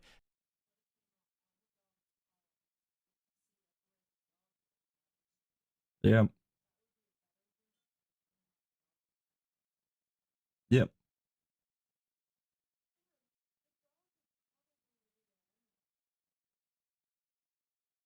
Yeah, lays by him for the most part, but unless there's food, she's usually in the chair by me.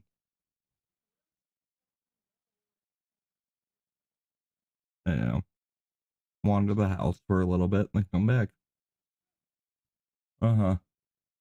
How does that blow your mind? What's wrong with you? And then making the same argument that Valkyrie tried to make, like, oh, there's worse things going on, guys. Why would you care about this dog? Like, actually, yeah, I'm disgusting. good, thank you. Anyways, that's just a little bit of context into Vanilla Mace, as she went viral recently for that take, and that's the only thing I'm familiar with her about. So that takes us back to this clip from the beginning of the video, and I guess Vanilla Mace, you know, she seems to be willing to defend animal abuse, but she draws the line here where Cutie Cinderella essentially says that she'll try talking someone out of being a racist instead of just like not talking to them at all, which really set Vanilla Mace off.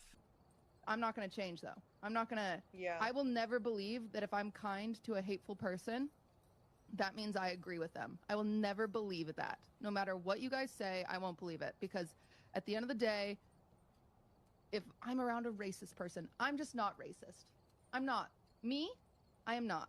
They are, yes. But how am I supposed to help them ever? By cutting them off? No. You got a point. Good point. And then this one over here that looks like a wannabe Betty Boop. That's not how it works for ugly me. twin sister. Well, as you just saw, Vanilla Mace didn't have much to say to Cutie Cinderella when they were on stream together, and she could have had a discussion about this, about what she disagrees with and all that. She waited till she was alone, back on her own stream alone, to address this, and here's what she has to say. Simply didn't agree with it. I was uncomfortable, obviously, as you could see in the clips. Uncomfortable. You know who I am. You know what I stand for. If you're someone who's been watching me, then you already fucking know. If you're a first-time fucking chatter and you're just joining off of clips that you've seen on TikTok and you don't know shit about me or fucking shit about shit, then of course I'm gonna assume that you're just gonna make the assumptions that you're going to make. He's very but ignorant. People who know me and know my character and know what the fuck I stand for know how I'm gonna Swears go too about much. this. So I am simply She stepping is back ugly from though. everything, Sheesh. everyone. Gonna touch a little grass. So once again, she is upset because Cutie Cinderella essentially said that she wouldn't just stop talking to a racist. She would try to talk that person out of being a racist, right? So Yeah. she wasn't saying that she agrees with them or anything. She's saying she would try to talk them out of not being a racist. And Vanilla Mace finds that so offensive. That's where she draws the line, as mentioned. But when it comes to Hassan abusing I have no his idea who dog, this Vanilla Mace is anyway. that's totally fine. Give that Just a don't like the way pass. she looks or And talks. that finally brings us to the Valkyrie clip. Thank And you there's guys so Valkyrie. much for your patience. I apologize about having to like put it near the end here. I mean, I guess I didn't have to, but I really wanted to give you all I wanted to give you all that context first, and now I'm just really excited to play this because you'll see. I did tell her, I was like, Cutie, I do think your tone doesn't help because you inherently sound really angry all the time. And you sound like a She dimwit. knows. I was like, you're very blunt. She's an I airhead. think it's your tone, you're blunt, and it just comes off poorly, especially, you know. and Not I was like, really. you're also the whitest I didn't see woman any know. issue. Oh, look at and that also racist it's just, remark. you know, you being so white, it doesn't help. It doesn't help. But I know her. I know her heart. It's just because she wants to help, but I feel like there's ways we this can is a do it stupid better. take from You gotta her. love these There privileged was LA literally streamers no shaming Cutie value in Cinderella what she for, said whatsoever. Again, simply saying that she would rather Other try to than talk someone saying out that of being she's racist white. as opposed to just like not talk to them at all and just let them go on continuing to be a racist, right? As Valkyrie and Vanilla Mace shame her for that take, acting like they're so much better and they've done so much for people who are not white. And really what's going on here is Valkyrie and Vanilla Mace, they're just using these groups of people for their own virtue signals. That is such a pathetic thing to do. They're going to use those groups of people acting like they care so much, but really they only care about them when they can get some like moral high ground points with their own weird privileged clique. And just like I said with Vanilla Mace, same thing applies to Valkyrie with relating to how she defended animal abuse. from Hassan. Yeah. That's where they draw the line. Oh, yeah, animal abuse, will defend that. But how dare Definitely Cutie defended Cinderella say Hassan. that she wants Like, to talk there was someone no out of being morale. racist instead of Kinda just not sick, talking to actually. that person at all? Oh, it's so offensive. It's so bad. And on the Right. topic of Cutie Cinderella's tone, at least she sounds like she's being genuine in what she's saying. Unlike Valkyrie over here, who It's just a put cool, on this like interesting fake kinda game. persona. Like, oh, did I say the right thing today? Did I check the boxes off? Did I try to sound all nice when I said it? So yeah, I'll leave it there. Looks like they're all infighting now, and if you saw my first video of the day, Good. Hassan is also mad at his colleagues for not defending him, so he's all mad. Yeah, no. Well, just stupid streamer takes. No value added from anything they said. Okay, I gotta take my bowl to the kitchen. 1 second. My hand's full. I'm gonna get ice cream sandwich anyway that you didn't offer me.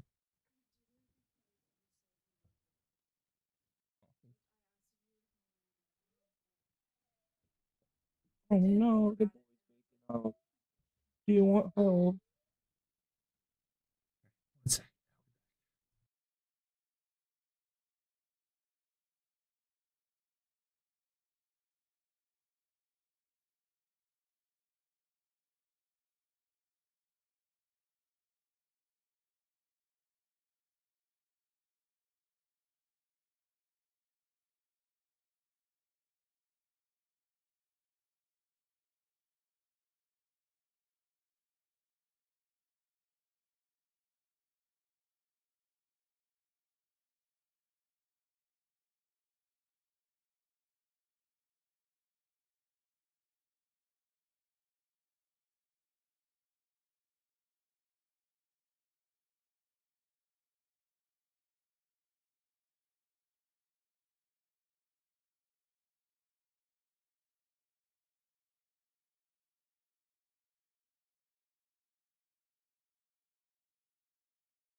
Ice cream sandwich.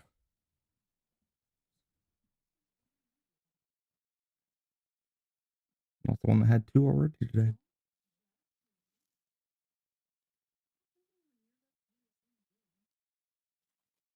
No, they're just tiny. Yeah, whatever. It doesn't matter. You're acting like you were only going to have a total count of 2 when you would have really had a total count of 3 if I didn't want one. Mm-hmm.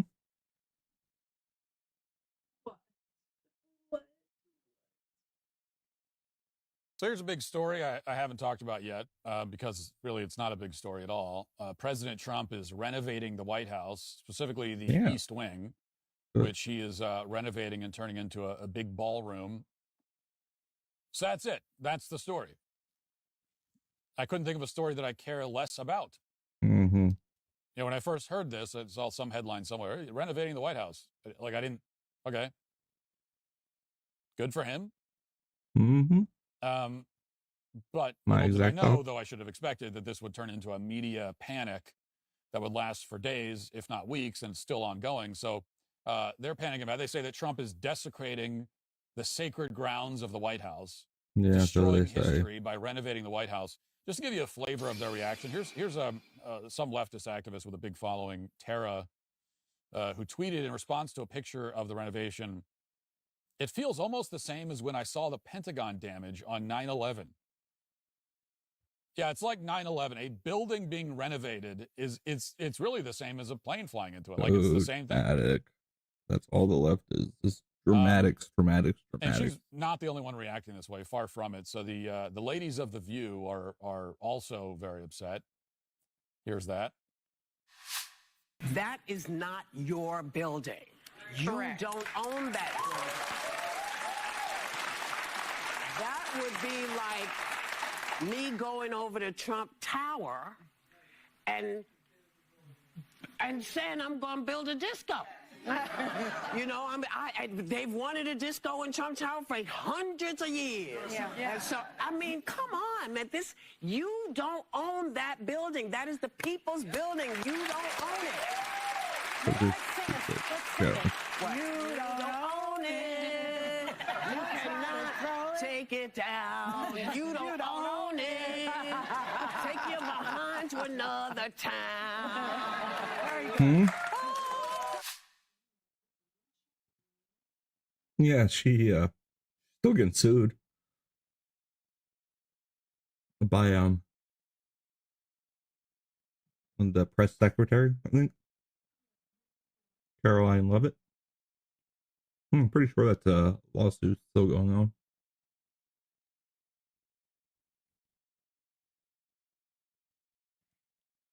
Fish cam. Put the fish cam up. I don't know they're going to start singing. I honestly didn't. I should have watched that whole clip before I played it. Where's the fish cam? Do we not have it? It's up. I don't see a fish. Oh, it is up. Well, I can't see it. Well, there's no point in doing the fish cam if I can't see it. It's not for the audience. It's for me. Let's be real. Okay, I hear the music. Still don't see it. You're gonna force me to turn my neck and look at the. I have to turn my own neck now. That's the kind of effort I have to put in. All right. Let's calm down for a second.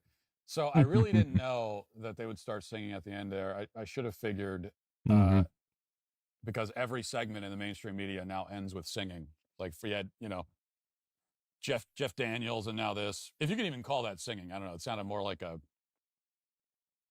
toad having a seizure, or something. So The View is upset. Media's upset. It's like 9/11. And they're saying Trump is destroying history. Then over on CNN, they called in a historian who also just so happens to be a former staffer for Nancy Pelosi. Total coincidence that they chose this historian. Nothing to do with the fact that he's a Democrat operative. But they called in this guy to talk about, and this was like a long segment, where they're going into the history of the East Wing and because this is something that most Americans, we all feel so passionate about the East Wing of the White House. Right? Is it when you think about iconic American landmarks, right? When you think about right, you think about Mount Rushmore and the Grand Canyon and the East Wing of the White House. That's right up there. Yeah, so important. So that's why they got to bring in all these historians to talk about the East Wing of the White House. And so here's this guy who looks to be about 78% The dead White at this House has point. never been fully But, gutted. Never happened before. Here he is, watch. Tell me, why are people up in arms about this? Well, the East Wing is a historic part, an iconic part of the White House complex. It is the They really care about a section of the White carport, House huh? that visitors would come through traditionally for public events and tours. It's been used by first ladies for 100 years, by key White House staff people. And it was built like the West Wing, as you mentioned, in proportion to the White House. It sits down lower than the building. It doesn't obstruct the main White House itself.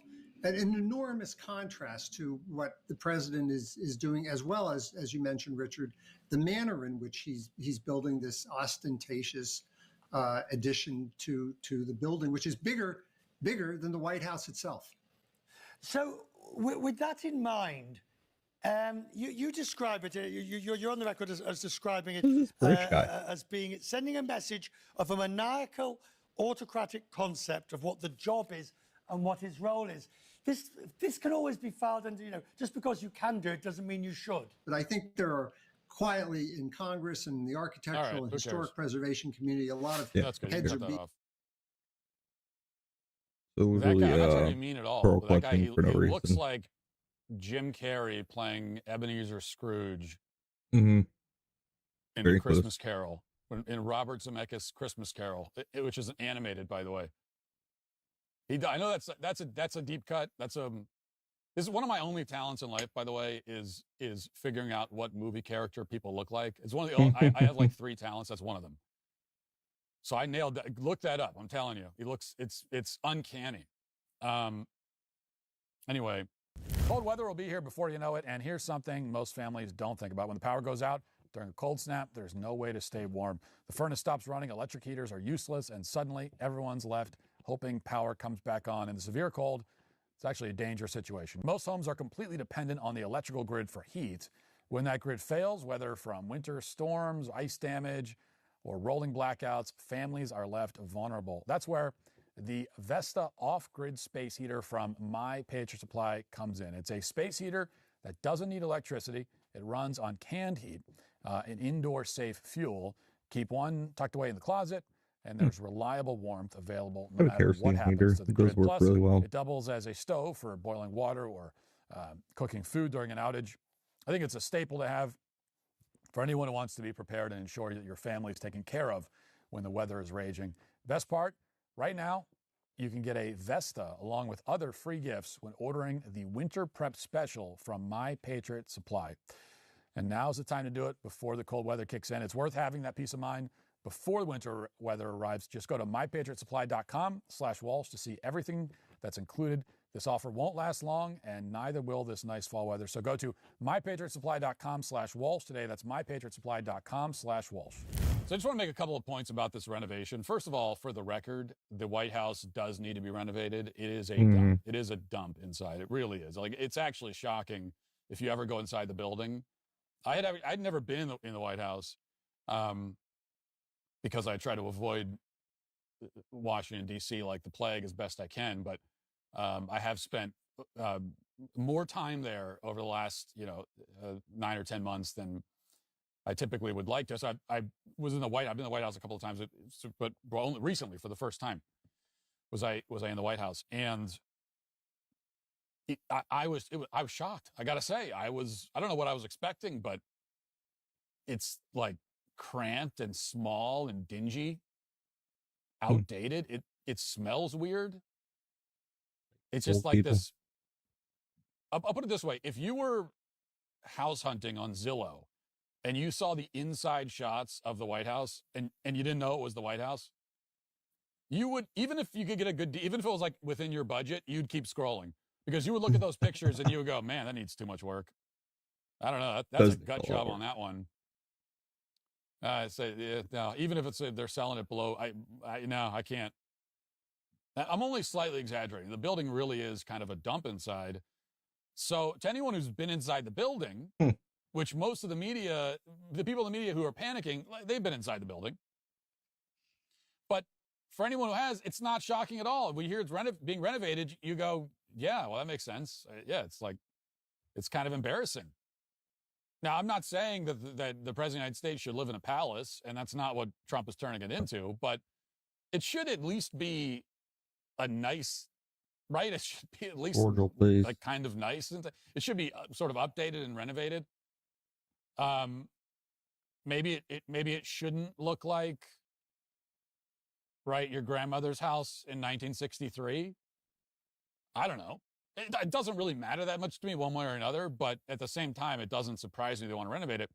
And second, more to the point, you know, when you listen to what these theatrical, phony dorks are saying, they're saying, you don't own it. This is history.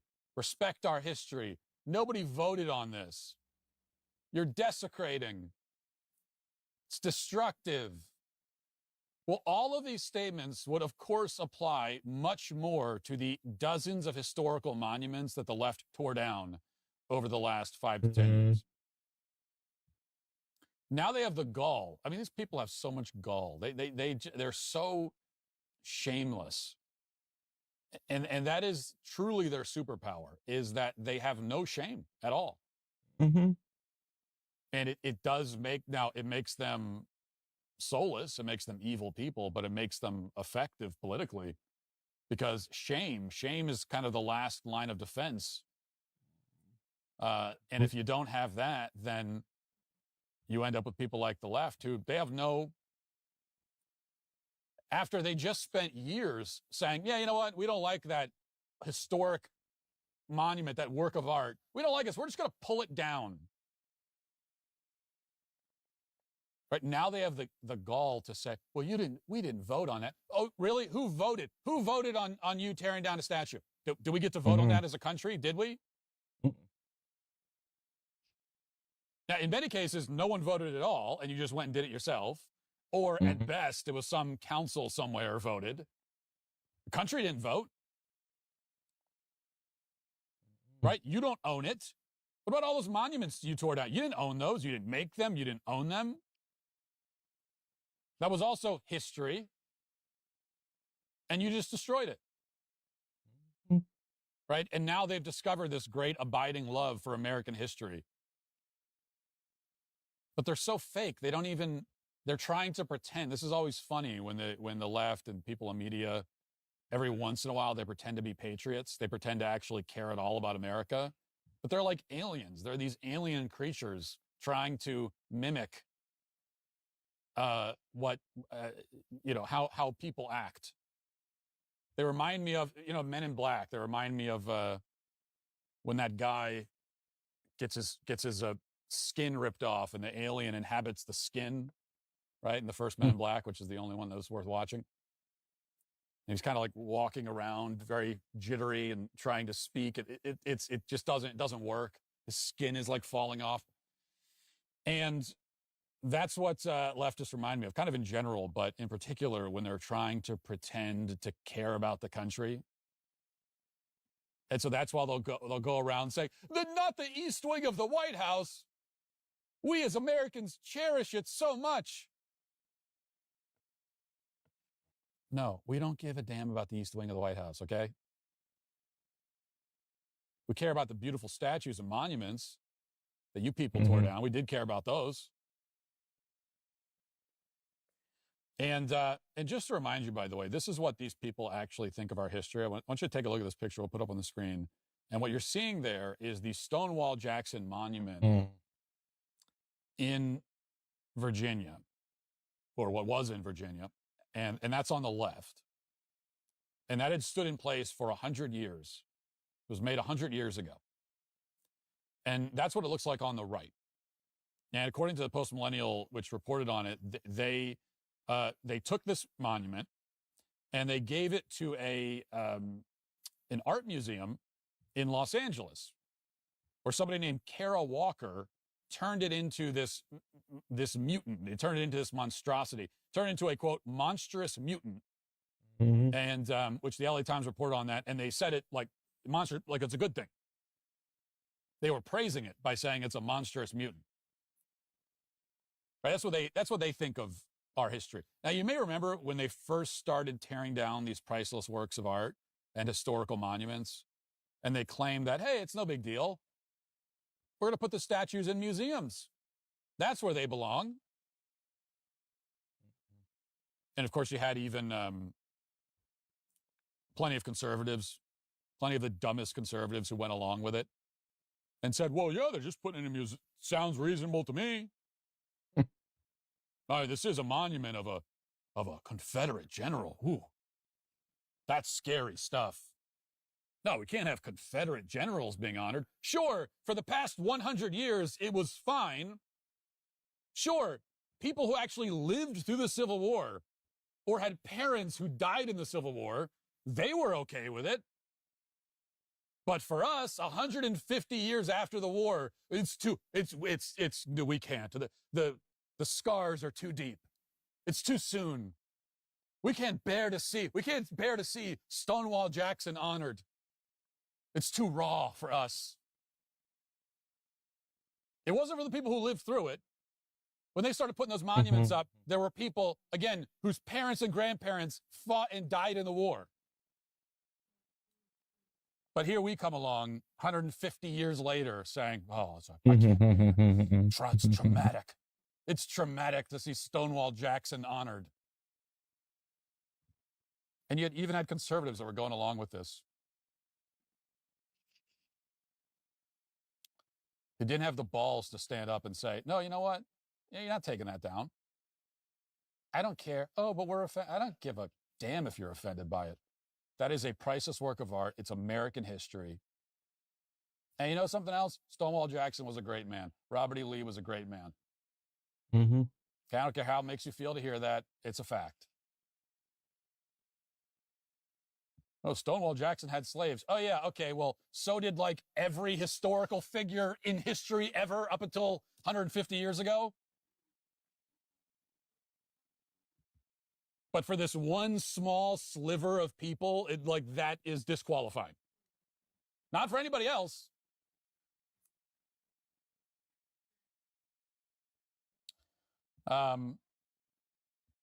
But, not enough conservatives had the balls to stand up and say that. So they took the argument seriously. Oh, they're just going to put it in a museum. That's all they're going to do. Yeah, it turns out they could put it in an art museum after they disassemble it to turn it into a monstrous mutant to put it on display as a humiliation ritual for all Americans. That's what they meant by putting it in a museum, which you should have known all along. Hey, YouTube, thanks for listening to the show. If you'd like access to my full show with no ads, you should go to dailywire.com and use promo code.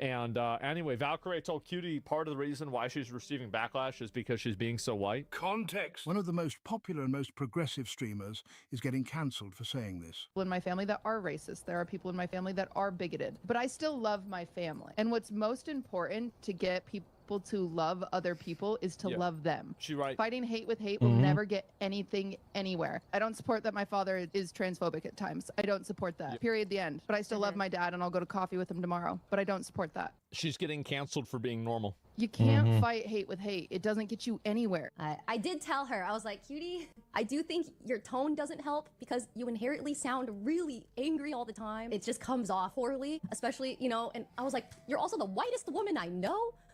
You being so white. It doesn't help. It doesn't help. But I know her. I know her heart. She wants to help, but I feel like there's ways we can do it better. The fact is that a lot of the people that are hating on Cutie do genuinely hate white people. Cutie Cinderella said she wouldn't drop a racist is the craziest, the most privileged shit I've ever seen. People are furious at her about this. I hate when white people say the dumbest shit then try to act innocent. I was uncomfortable. Obviously, as you could see in the clips, you know who I am. You know what I stand for. If you're someone who's been watching me, then you already fucking know. If you're a first-time fucking chatter and you're just joining off of clips that you've seen on TikTok and you don't know shit about me or that you're going to make. But people who know me and know my character and know what the fuck I stand for, know how I'm gonna go about this. This is what happens. They will throw you under the bus in a second. Calling us transphobes, racists, whatever it is. I don't even know what the words they're saying. No. Doesn't even know it. Home phone? You're literally just anything your community says, you realize you're like, what? You have a filter. Oh, bro. Oh, my God. He's just saying it. Thank you, bro. Fucking thank you. She literally was so nice to us. I'm so confused. And now she's agreeing with people and that she's uncomfortable with what Cutie's saying? Yep, What is... Yeah, bro. She switched up on you real quick because she don't give a fuck about you. She only went to your event, man, because you're popular. Let me tell y'all something. This is for anybody like Ray or Cutie Cinderella, any of these people. This audience of weird, mentally ill losers are not the only people on the internet. You might think that there's a lot of them because they're all liking each other's stuff and they're very coordinated, but there's actually a very small amount of them. You don't have to live in according to what the most uncharitable take is towards what you believe. Stop living in the shadow and stop being a slave to these freaks.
This is America. Science is fake news, but conspiracy theories sell. Low IQ, high cholesterol. Nah, thanks. I'll stick to the European dream. Once you're a country that has to pass out how to not rape pamphlets at a New Year's Eve gathering, it's like, oh, well, maybe you guys have failed to protect what's yours. I think that Euros do a lot of sodomy, yo.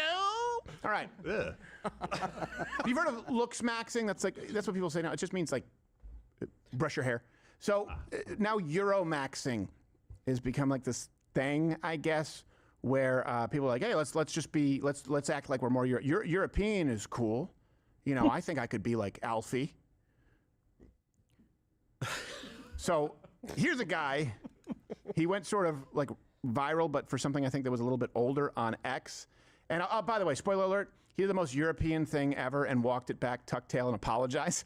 But watch this as though you don't know that yet. Here he is. I believe he's from Germany with this video titled F the American Dream. Fuck the American dream. Working 60-hour weeks so your boss can buy a yacht. Being more afraid of a medical bill than climate change. Fast food on every corner and fresh food behind a paywall. Half the country fighting over who's dumber, Trump or the people who worship him. But thank you for your service. Kids getting shot in classrooms. Politics tearing families apart at Thanksgiving. Everyone screaming freedom but chained to death. No trains, just traffic. No healthcare, just GoFundMe. No nature, just parking lots. This is America. Science is fake news but conspiracy theories sell. Low IQ, high cholesterol. Nah, thanks. I'll stick to the European dream. Okay, European Jake Paul. I think Joel McHale summed this up perfectly. I think about you too much.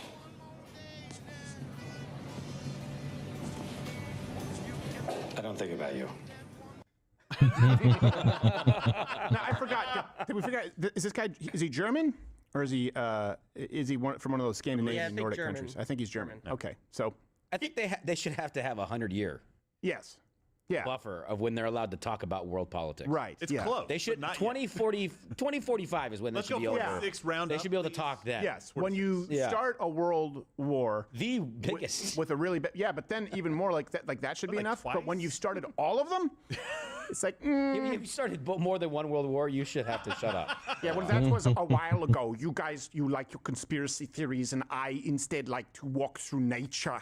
See, that's the problem is they thought that 100 years from World War I, they're like, okay, we could talk now. Right, yeah. And it wasn't even you got 20 more years. Bro. Yeah, you guys are just wrong. But let's go through each one of these claims, because I'm going to tell you something. And this is where I'm not on board with the white supremacist nationalists who want us to be like a European country, because Europe has fallen. Europe sucks. Germany, I mean, you can just get... once you're a country that has to pass out how to not rape pamphlets... Yeah.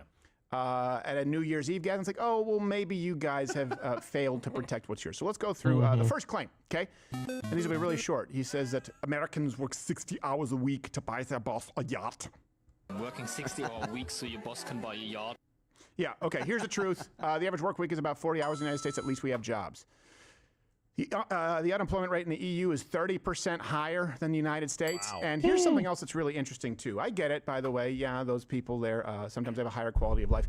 But if you take, for example, Germans and put them in the United States, they have a much higher quality of life than Germans in Germany. The same can be said for Danish people in the United States compared to in Denmark. Swedes in the United States have a 50% higher standard of living than Swedes in Sweden. So if you take people with what used to be a pretty monolithic culture and a decent work ethic, and then place them in a land of opportunity, they do better. But we have jobs, you don't, and we basically have given you all the nice things that allow you to broadcast them. Yeah, and look, it's not like every CEO can have a yacht or anything, right? So I think it's just it's unreasonable. Really?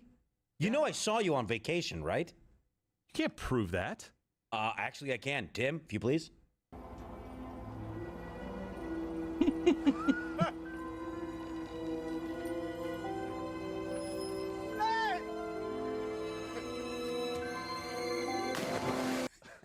See, that was me in the wheelchair. You put me there, remember? So that's the yacht that you've been raving about? Listen, everybody has Toolman Tim, please. levels to this. It's Thank you.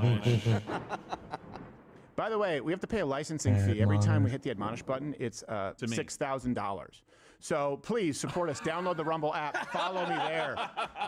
Because if you want admonishments to continue for Gerald, you need to. You can try for $9.99 a month, or you can join Rumble Premium too. But download the app; it's free, and you can watch us there. It costs a lot of money to make someone feel this bad about themselves. 30 shekels.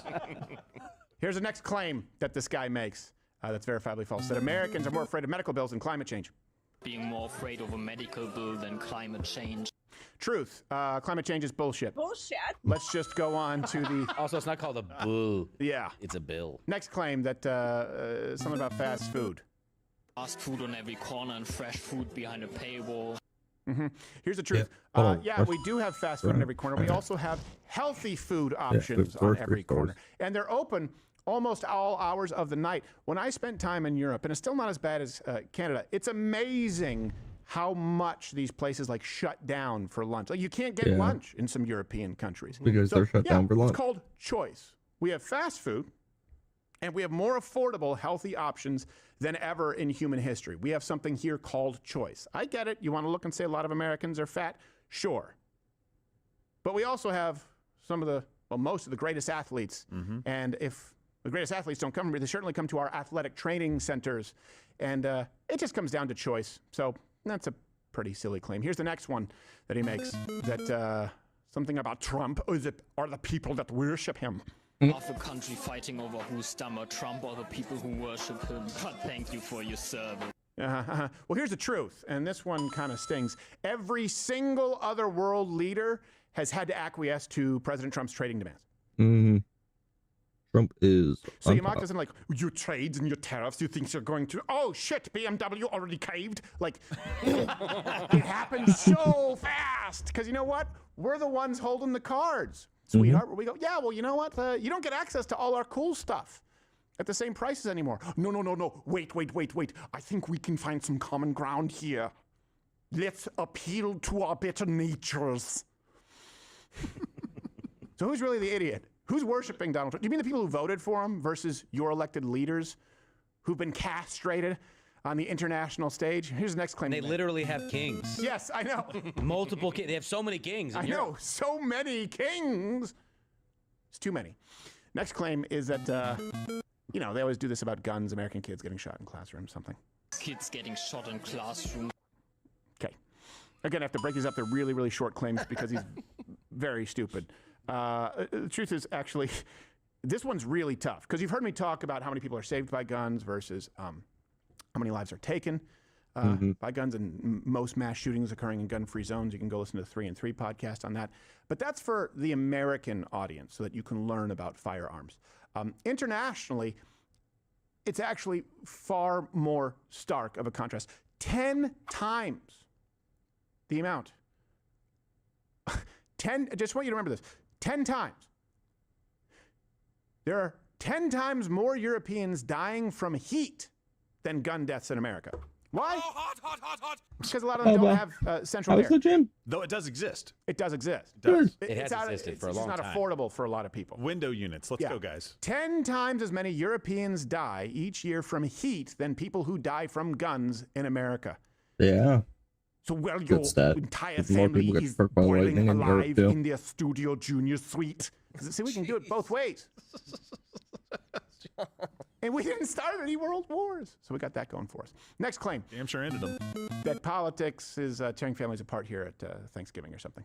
Politics tearing families apart at Thanksgiving. Yeah, okay, here's a truth. Well, first off, we have Thanksgiving. You don't. And we're thankful that we left. Yes. Also, you're not going to have families because the EU's birth rate is so low that there will be no more European people. The U.S. birth rate, by the way, is not high enough, but it is higher than all other major EU countries. There's also, by the way, literally like a war on your continent right now, which I just think is, it's just relevant. Just want to put that in there. Here's the next claim that this filthy kraut makes. You Americans, you scream freedom, but you chained it to death. Everyone's screaming freedom, but chained to death. Okay, here's the truth. Americans have far more financial freedom than Europeans. We also have far more access to capital. So the average American has 64% more disposable income than the average European. And the per capita GDP in our poorest state, Mississippi, is, funny enough, almost exactly on par with Germany. Listen, that's cute. Yeah. So Germany's doing better than most of Europe. Yeah. Good for you. You're almost as good as Mississippi. And Mississippi's doing better than, when people act like, this is the thing, I think that Europeans are more refined. It's like, okay, so look at UK, look at France, look at Italy, look at a lot of the EU on average. You think it's sort of exotic. Their per capita GDP is lower than Mississippi. And their best, where you think of, the Germans and super advanced and everything sterile and flying cars, they are pretty much exactly on par with Mississippi. For those who don't know Mississippi, that's not a good comparison. I'm sorry to those from Mississippi. Yeah. You're not the best, but you're better than France, UK, Italy, and you're right there with Germany. See? Good. Yeah. Keep it up. Here's the next claim that he makes. And this is one, of course, only a socialist could make this claim, that America doesn't have trains, you just have traffic. Oh, wait, I have the wrong one there. Well, then get the right one. Get the right one, tool man, now.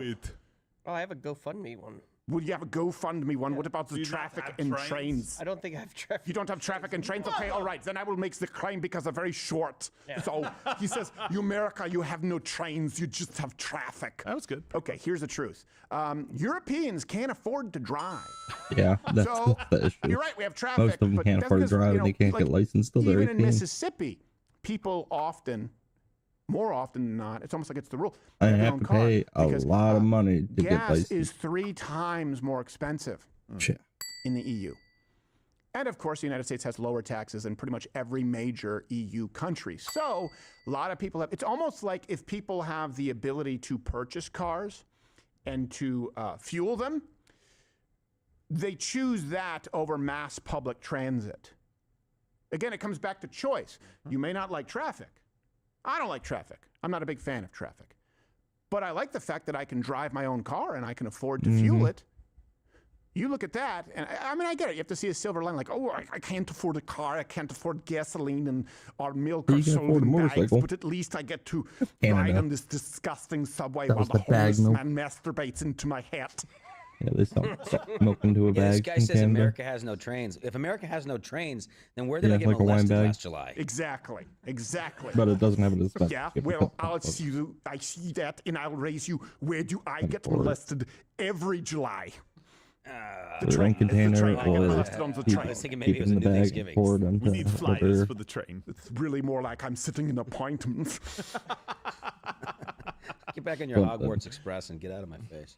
I understood that reference. That was to Harry Potter, also another European tale. It's supposed to be more efficient. Yes, but it was largely produced by American production companies. We can't find a woman. More trash from a bag, actually. Usually. Same car to give you an idea. In Denmark is like 31% more expensive than in the United States. Like the yearly costs are 40% higher in a place like Denmark. I use that as an example because Bernie Sanders kept saying, you know, we could have a democratic socialism like in Denmark, and he was like, stop saying our country's not socialist. Okay, stop it. Like, the milk delivery guy. Retarded. The bottles. People here just love to act as though, oh yeah, Europe must really have it right. Europe is done. Europe is fallen. The only thing that they have, Europe's greatest export at this point in the 21st century is falsely based arrogance. It's not even warranted. Just imagine, because I mean, like, it's the same GDP per capita as Mississippi. Yeah. Imagine someone from Mississippi coming in here acting arrogant. Do it our way. Yeah. You all here, you ain't got in Mississippi. You all got fast food, and you ain't got no trains. You're like, get the hell out of here, Mississippi. You live in a swamp. How does a train work? Explain it to me. We wouldn't even take you seriously, like if you had the cure to cancer. Like, we'd be like, shut up, Mississippi. We don't trust you on anything. Here's the next claim that he makes, that America has no health care. You just have GoFundMes or like Patreons. No healthcare, just go fund me. Yeah, here's the truth. That was really spot on. The cancer mortality in Europe is 50% higher than in the United States. Wow. Oh. To give you an idea, just as an example, from 82 to 2010, the United States avoided 265,000 colon cancer deaths alone compared to Europe because of treatment. If you have some kind of a terminal illness or serious disease, the single biggest determining factor in whether you live or die would be, do you live in the United States and have access to our healthcare system? By the way, that's across different class lines, poverty, rich. You're still better off as a poor American than you are as a wealthy German. That being said, the numbers get a little bit warped because I don't know if you know this, most wealthy people from Europe, they engage in medical tourism and come here. That's right. Yeah, they get on a plane. Yeah. Exactly. Well, maybe this guy's just jealous. Maybe he just needs a GoFundMe. Yeah, that could be it. And this is the big The trick. whole continent needs a GoFundMe. The left that pull this trick, they go, oh, well, America, these countries have better healthcare, and it's based on polling. That's why they have the United States in that infamous list. Our healthcare was ranked 30-something, and it was like right beneath Colombia. So how is that even close? Yeah. They have places like Cuba ranked above us because turns out those people say they're satisfied with their healthcare. The people making those surveys and making those lists, they should have to choose where to get surgery. Yes. Yeah. By the way, the average doctor in Germany makes $81,000. The business car wash manager makes $125K. Well, yeah, if I'm a doctor, I don't want to be hitting your knee with the reflex hammer just so I can buy my boss a yacht. Oh, wait, I am my own boss? Oops. Fuck. I want a yacht. It'd be nice. We can't all be your Dan Bilzerians. Here's the next claim. America has no nature, just parking lots. No nature, just parking lots. This is America. Here's the truth, Buttercup. America has 500,000 square miles of protected land, okay? For context, you can see Germany in there. It's 138,000 square miles, period. Here's what that map would look like. Our protected land, and there's your country.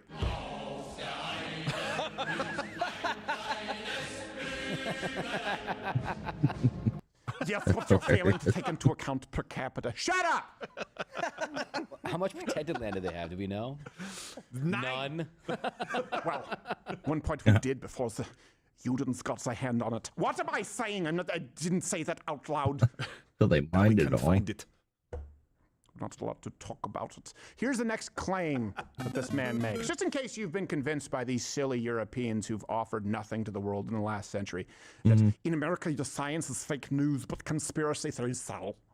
Science is fake news, but conspiracy theories sell. It's uncanny. True. I think you made, I haven't worked on. I had just did this. No, just came out. I didn't work on this made impression. this video. Did I? That's really You made this video and made all of these things up. No, that's you Americans with your click farms and your bait. No, this is propaganda here. That's right. Perhaps you run it through one of your artificial intelligence and it just happens to be coincidence. It's AI's nature. Okay. Here's the truth. The United States has the highest concentration of top scientists in the world. It's not even close. Ding. You're welcome. For electricity, for light bulbs, televisions, microwaves, Conditioning, get one. MRIs, whatever it is. Take your pick. There's a good chance that the United States is where it was invented. And if not, it's where we perfected it and improved it. I get it. This will come across as arrogant, but it's a response to the arrogance of Europe. I don't know why we would follow any of your failed nation states. Really, give me anything, Europe, that you actually have to offer. And again, all references are available, link in the description. Oh, this is about the time I should tell you Dave Smith is going to be on the show tomorrow. Comedian Dave Smith, where we are going to have hopefully a productive conversation, debate. We disagree on some things, and we were missing each other. He was supposed to be on a few months ago. Dave Smith tomorrow. Here is the next claim from this crowd is America is low in IQ, but high in cholesterol. Low IQ, high cholesterol. Nah, thanks. I'll stick to the European dream. Okay. Here's the truth, but really, just can you name me one tech product that you use that was invented in Europe? One. Also, by the way, I'm willing to bet we have higher testosterone than those of you in Europe. I can't verify this. For sure. Also, it seems to me like you don't understand that cholesterol is not used as the same metric it used to be for overall cardiac health. Like you can have slightly high overall cholesterol, but if your triglycerides are low and your HDL is high, you're actually at lower risk than people who might have really low cholesterol but have high triglycerides or have low HDL. Like there's a difference between LDL and oxidized LDL. Like again, this ball has been largely advanced in the United States. And if you don't buy into any of that, usually high cholesterol is also just accompanied with higher testosterone because cholesterol is needed to produce a lot of these sex hormones. So, but really, if your people have high IQ and they have low cholesterol in Germany, like, why haven't you benefited the world since you tried to take over it? Good question. No thanks. I'll take the European dream. That's right. You know what I don't know what it looks like, but I know what the European dream sounds like. The new European dream. It sounds like this. That's the call to prayer. Every day, 5 times. Oh, I guess you guys have been pirating our top 40. Well, speaking of top lists, 20 of the 25 most valuable companies in the world are in the United States, 0 in Europe. 0. That's because the Jews runs a list. In Europe, 0 in Europe. 0. Bullshit. Schnitzel, I believe you meant to say. Scheiße. God, it must be so nice to be an old money European rich kid, just making videos and hiking the Alps. Look at me. I get to go hike and walk around in the Alps and contribute nothing to society because of the social safety net, which will collapse under me, and tell you that you Americans are fat and don't get to stay at hostels. Okay. All right, fine. We have backpackers here too. Yeah. You know what else is kind of funny too is like these are far more leisure-based societies in Europe. They're like we want people, creative people need time to do nothing. Well, you must have nothing but time to do something because we haven't seen anything creative come out of your country either. Like the best art still comes out of the United States, not to mention the best technology, science, right? Innovations. We have more Olympic medals than any other country. It's like it's not even close. So like at a certain point, don't you want to contribute anything at all to the world? And what if here's a crazy backpacking in the woods? Here's a crazy proposition. What if the United States was as lazy and inconsequential as these European nations who are so arrogant about it? I used to, by the way, this is not an outlier. I was raised in Canada, and I would hear Canadians trash the United States all the time. Go home, use your electricity, and watch Seinfeld or The Simpsons or Friends. Like when I was growing up, I was like, you're basically American without the perks. Also, let's change one thing. We're not able to do this, whereas you have to work. And okay, protect yourselves. Go. Canada, EU, go. Hey, use a knife. If that wasn't That's something that you battle sort axe. of just skimped out on, so that you could provide all these social safety nets, these benefits to your, then you'd be paying your fair share of NATO. Mm-hmm. You don't do that. The United States for years was paying over 4%. You guys were paying less than 1%, most of these nations, and the agreement was 2%. Well, yeah, it's really easy. It's like the son who's a freeloader at 29 years old, living at home, telling everyone else how his dad's an asshole and doesn't know anything. Well, then fine, go do it on your own. How about that? Yep. And by the way, it's not like this bothers me. We really don't think about you guys. Not at all. We're like, we might go on a trip to like go see the beautiful things that at one point were in Europe, and Exactly. then we realize like, but now it's kind of gross. Yeah, everything great about Europe is old. It's Like ancient. a museum. It's like, oh, you guys have ancient ruins, Greece, Rome, Great Britain. Oh, that's great. Castles, France, Germany. That's awesome. That's really cool. But then the guy goes on about no nature. We have a natural wonder. We have the Grand Canyon. We have a rainforest. You have 0. Yeah. We have multiple volcanoes. You have what? Maybe Pompeii was one. Yeah. Vesuvius, I guess, Why do you or gotta bring whatever. that one up? We have we have so many things. We have more uninhabited land than I'm pretty sure any nation in Europe. Oldest mountain range in the world, Appalachians. Yeah. The Rockies. Yeah. Yeah. Glaciers on land. We have it. Like deserts. We got it. People come to the I've seen this. They come to the United States from Europe, and they just can't believe that we have everything. We have everything. We have subtropical climate. We have Arctic climate. Any good lakes? We have a few good lakes. Yeah. We have a few great ones. Yeah.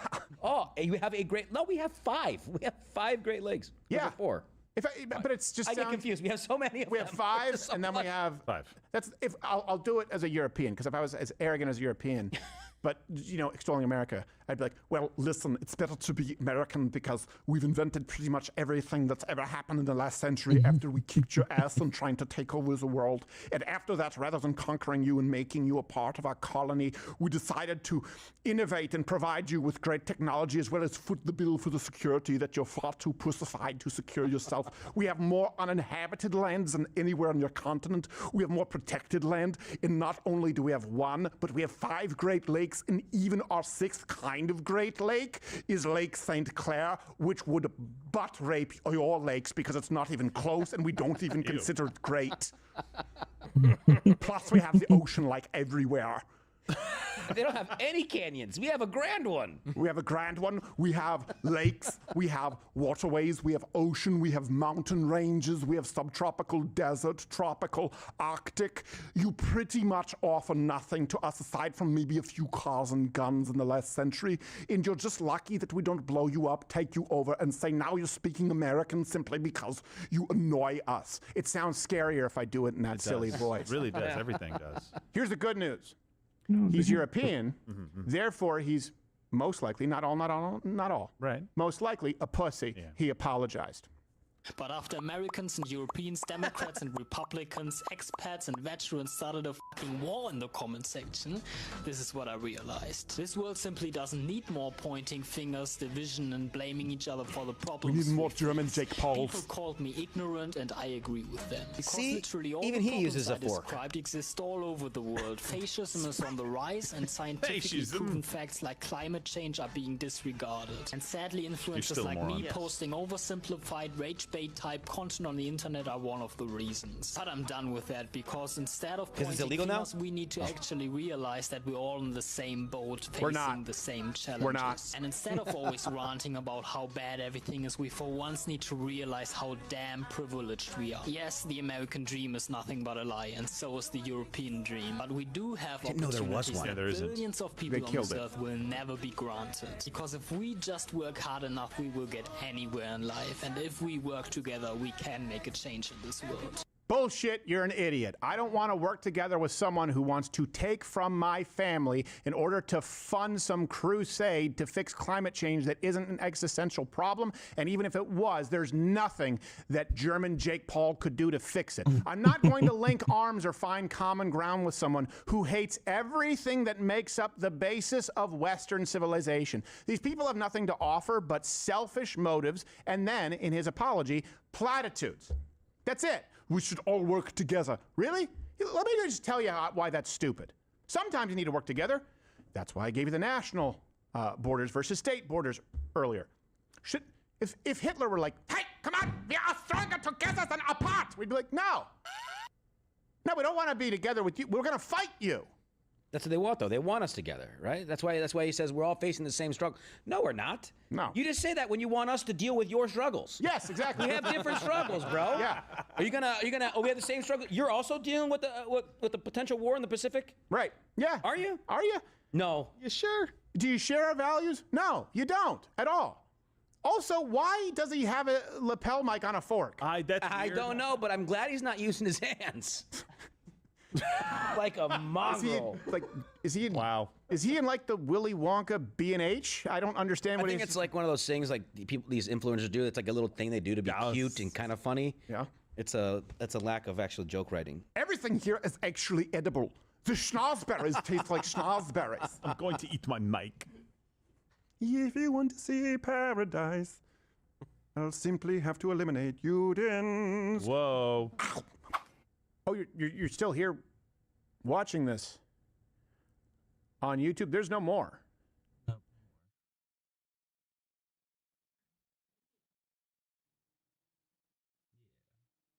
After seeing what crap is going on the internet. Good. After getting busted and a lie that his aunt wasn't even in New York City during 9/11 and doesn't wear a hijab. Zora now says it was a distant cousin, not his aunt, who was afraid to wear the hijab. What a clown. I see. Pulls a gun on a woman that was harassing them. Thoughts. Good. You better back up.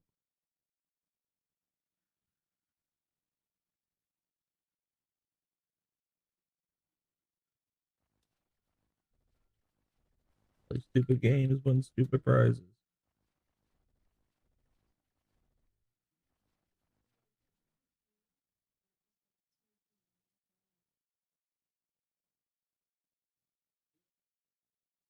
If Dula says not only women can give birth,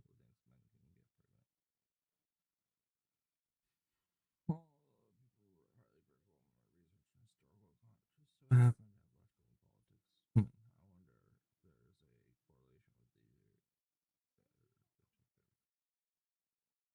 of my research and historical context just so happen to have left-wing politics.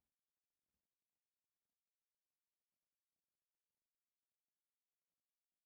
a correlation with the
We're gonna play a couple quick play games, get warmed up a bit, and change our screen titles.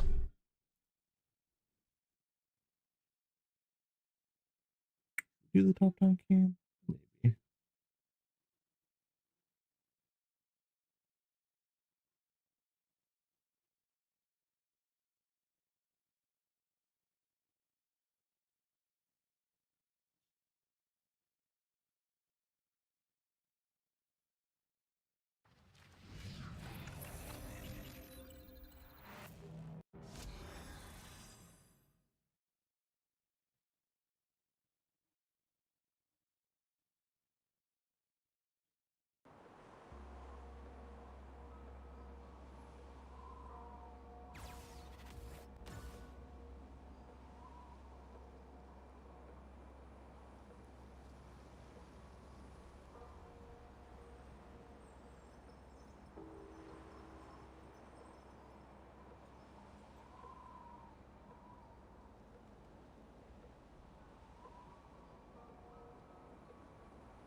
Yeah.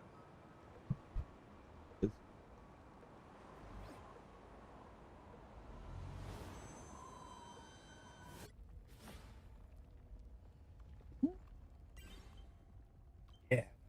Is that a freebie?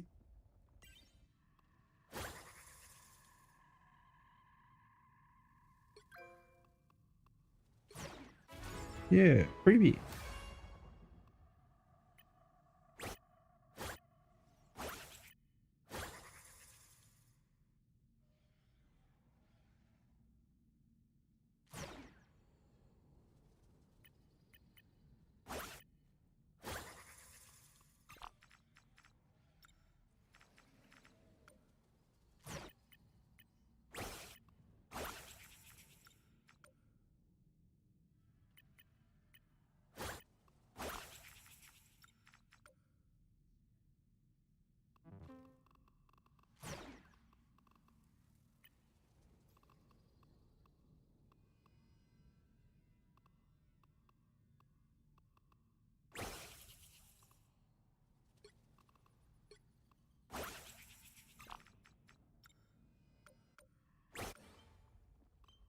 Any other freebies?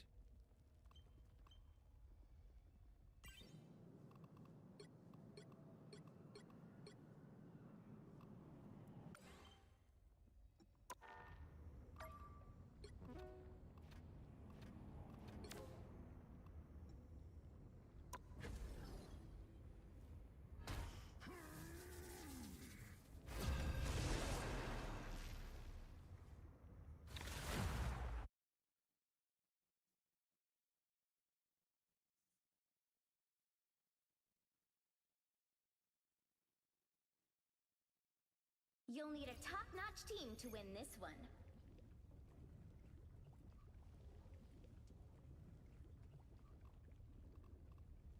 Hmm.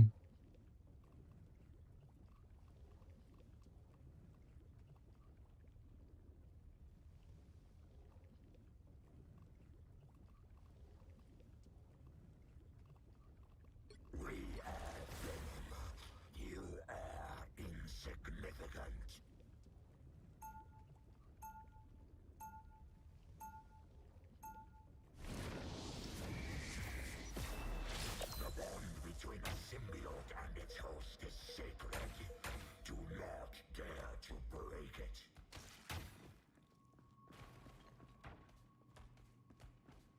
seconds before you attack. Get ready. Lovely. There is great chaos in you, woman. Chaos and darkness. You're one to talk, woman. It was not an insult. We find it strangely attractive. Just made me want to say to you. The battle starts in 5, 4, 3, 2, 1. Ready to capture the available area and extract some goodies? Let's go! Point me to our enemy, that I may vanquish them.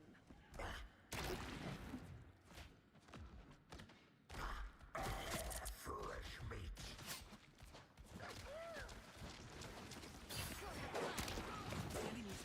Oh, I messed up.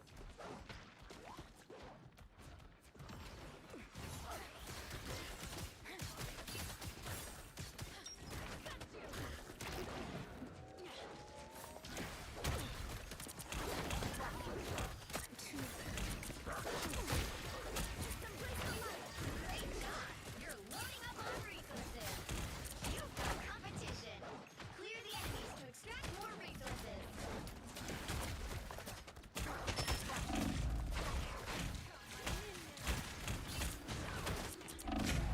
Uh-oh. The other team is Oh, I didn't get out of there.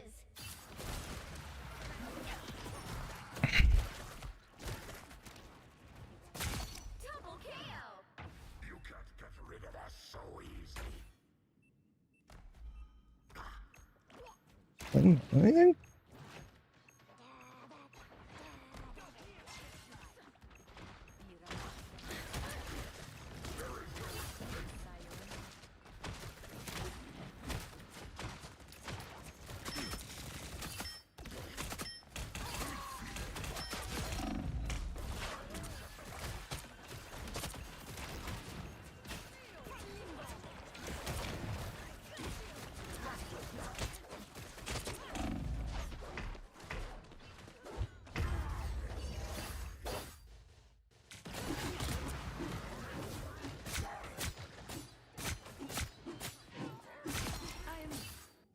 Venom lives. Get a hand. of this. Be right there. Everybody needs a hand sometimes. Or a dagger. Like lambs to the slaughter. We feel much better. Us against the world!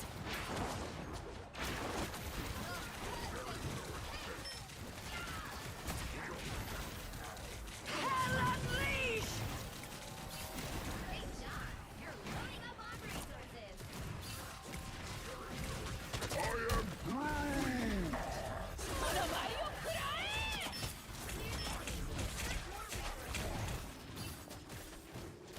Uh-oh! The other team is extracting those resources. Heads up! The other team is ready to rumble. Not fun, man.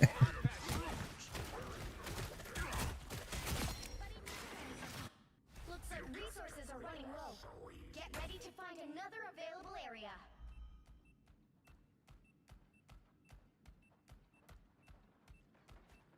They're halfway to victory. I am finished.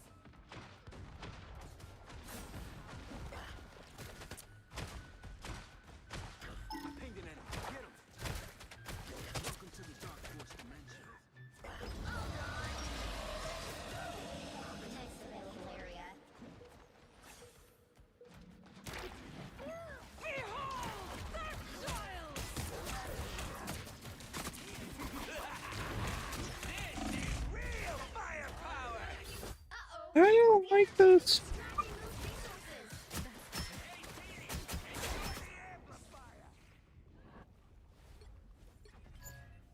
When mutants are in danger, the White Queen answers. Usually.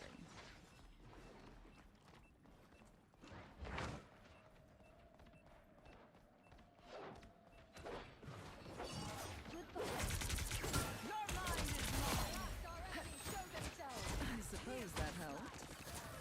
Us against the world!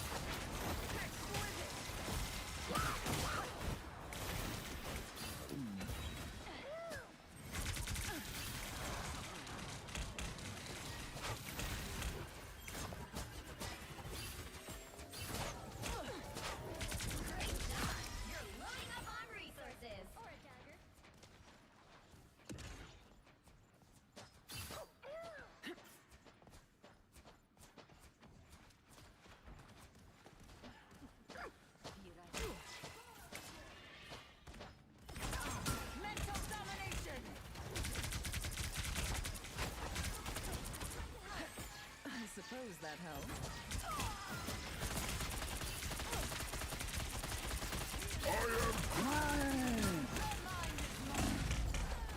How did it die so quick?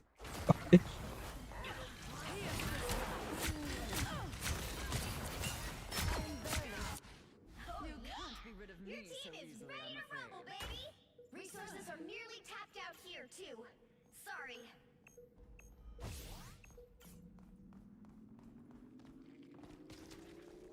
Uh-oh!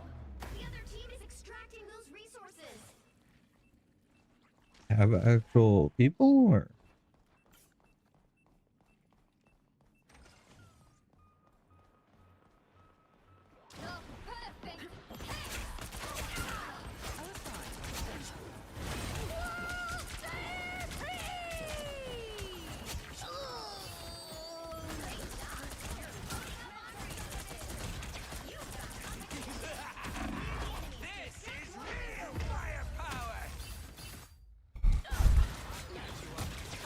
Enjoy your thing?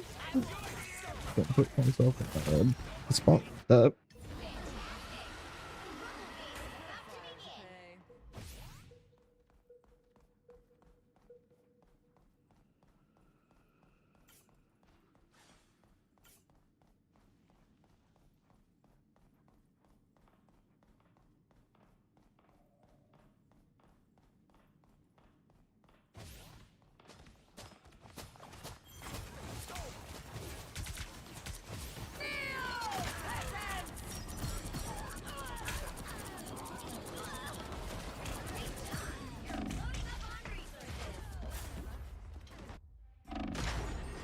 Just stupid. Oh, right.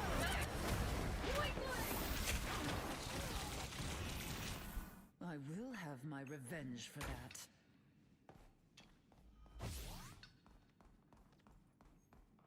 This is a weird map.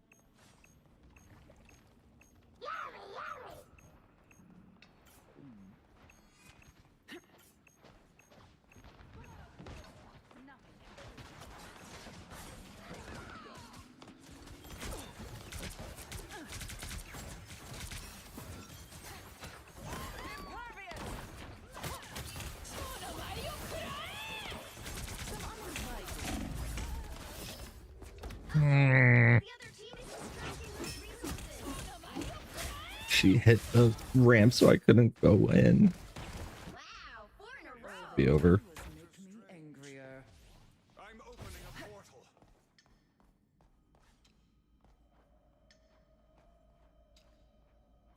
A shortcut through space. I suppose that helps.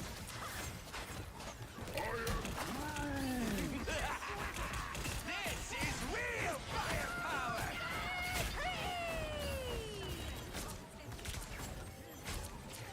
Great job! You're loading up on resources! Hell unleashed!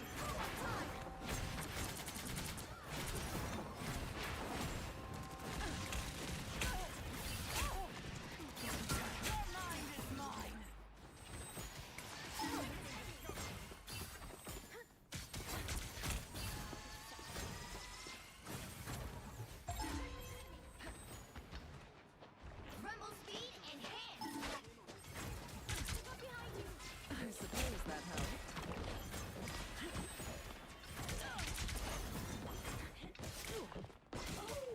You've almost clinched the win!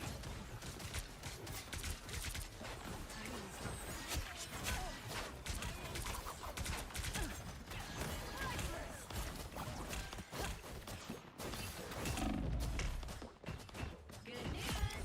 You've stockpiled half the resources you need to win.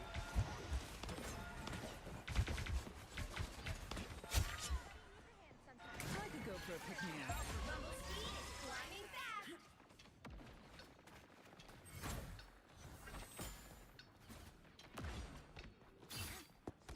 I suppose that helps.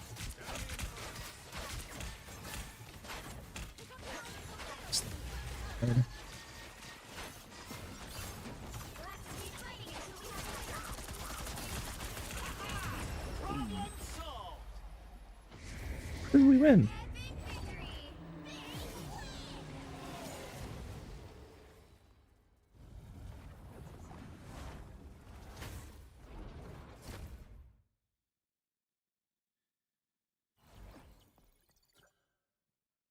Yeah, I feel like that was just a bad map for Venom.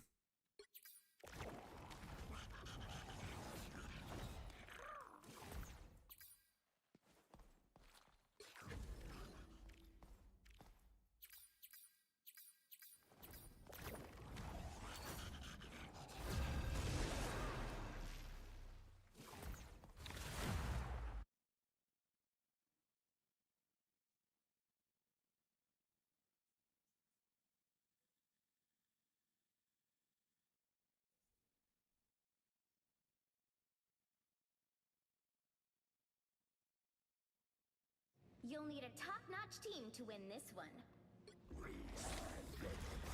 You are insignificant.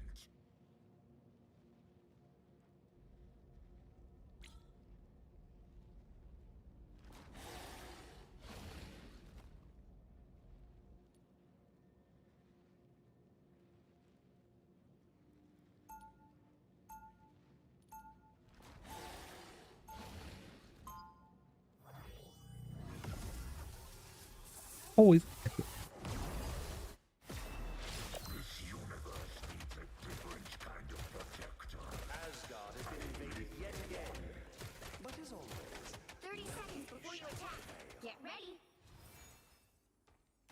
Oceans, protect me! One of Nature's creatures. You don't miss much. Your god is greedy. I warned him to stay away from what is mine. Then you made sure he's coming after you.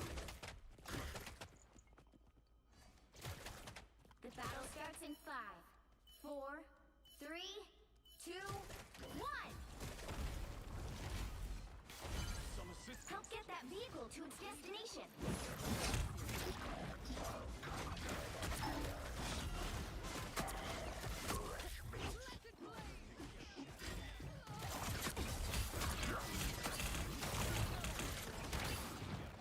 Back to full strength.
Knight's got a. You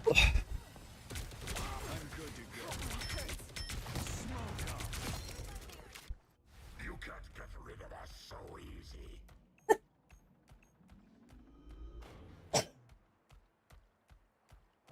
Do I just walk in? The moon haunts you.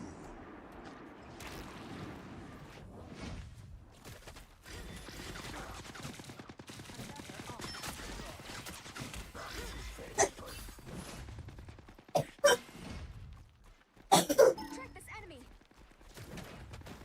Get that beast moving again.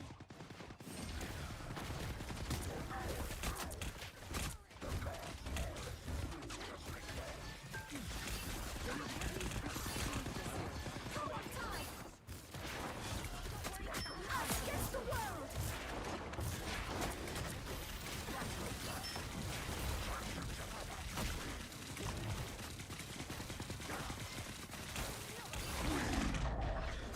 How did I die? Oh, he can shoot me when I'm underground?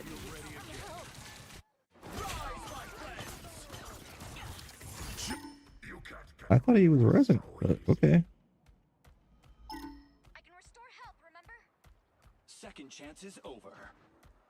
I was just out of it.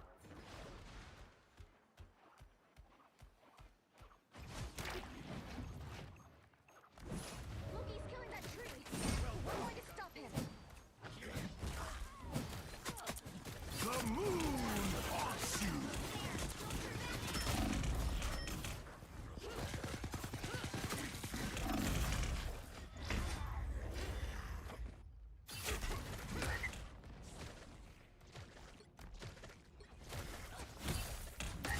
Double KO.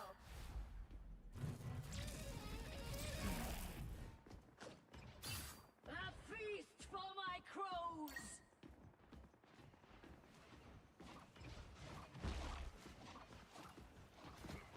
Suffering darkness.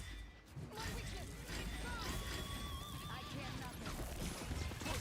Behold the god of thunder.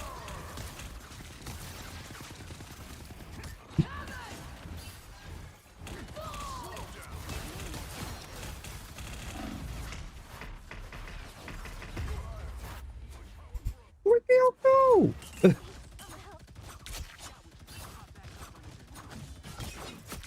Vengeance is mine.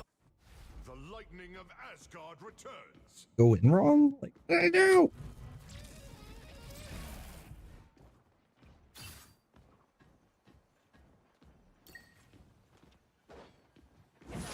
Destroy it.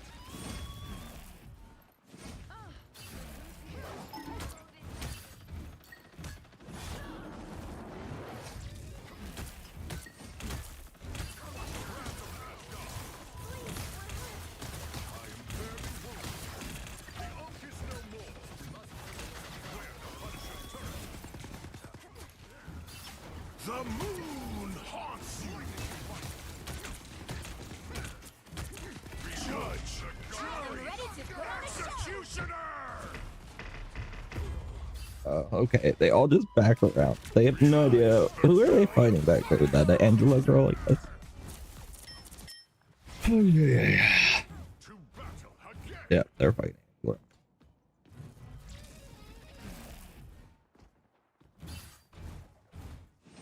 The cosmos heals. I am strangely vulnerable.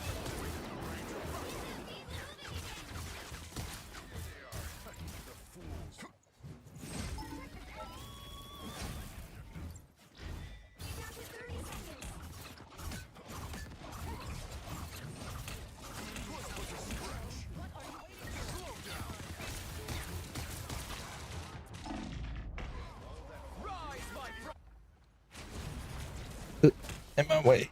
This is getting in my way.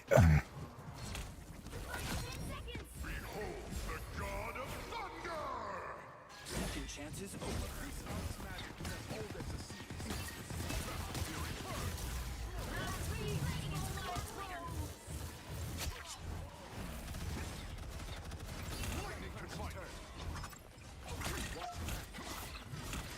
Us against the world!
You die sometime. Down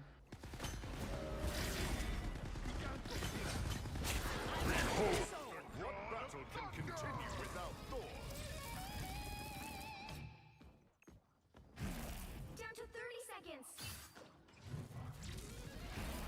Us against the world. This is your big chance.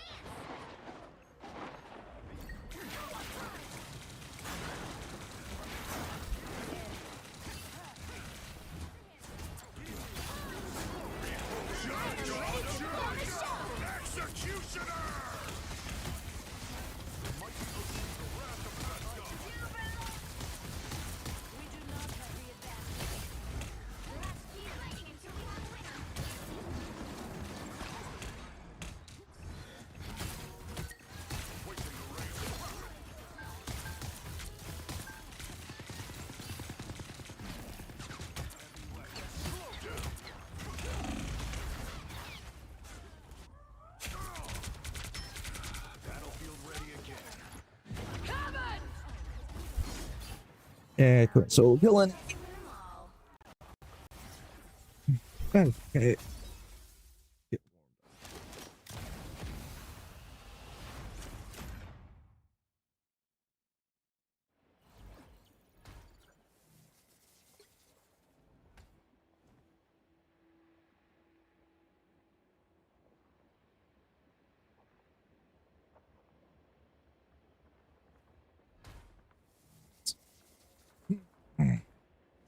See.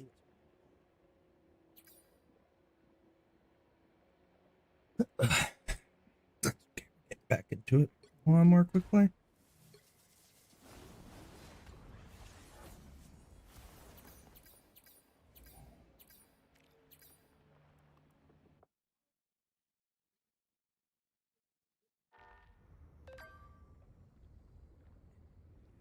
God. Space is getting annoying. Crowded with stuff. Batteries that don't work all the time. He's still asleep?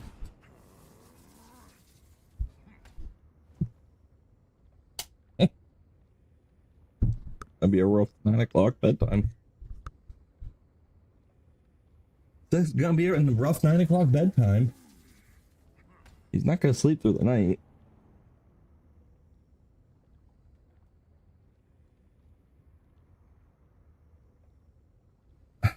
I could be wrong, but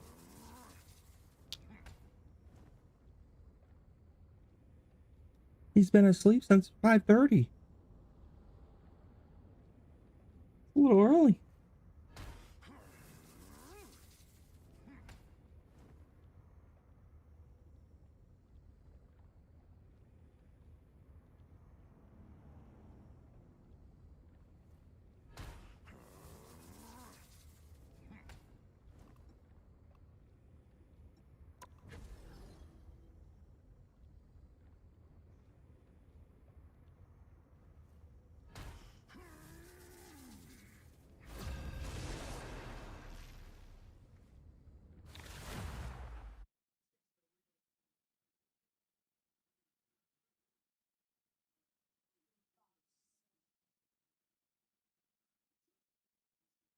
You'll need a top-notch team to win this one.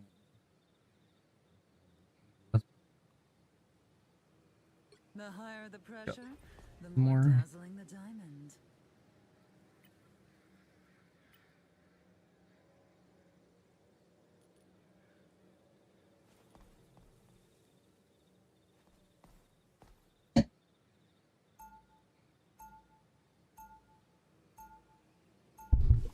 A little more aim. When mutants are in danger, the White Queen answers. Usually. 30 seconds before you attack. Get ready. Look at us. We practically match. This is haute couture, darling. Designed by Jumbo Carnation himself. Oh, my costume just kind of came with my powers.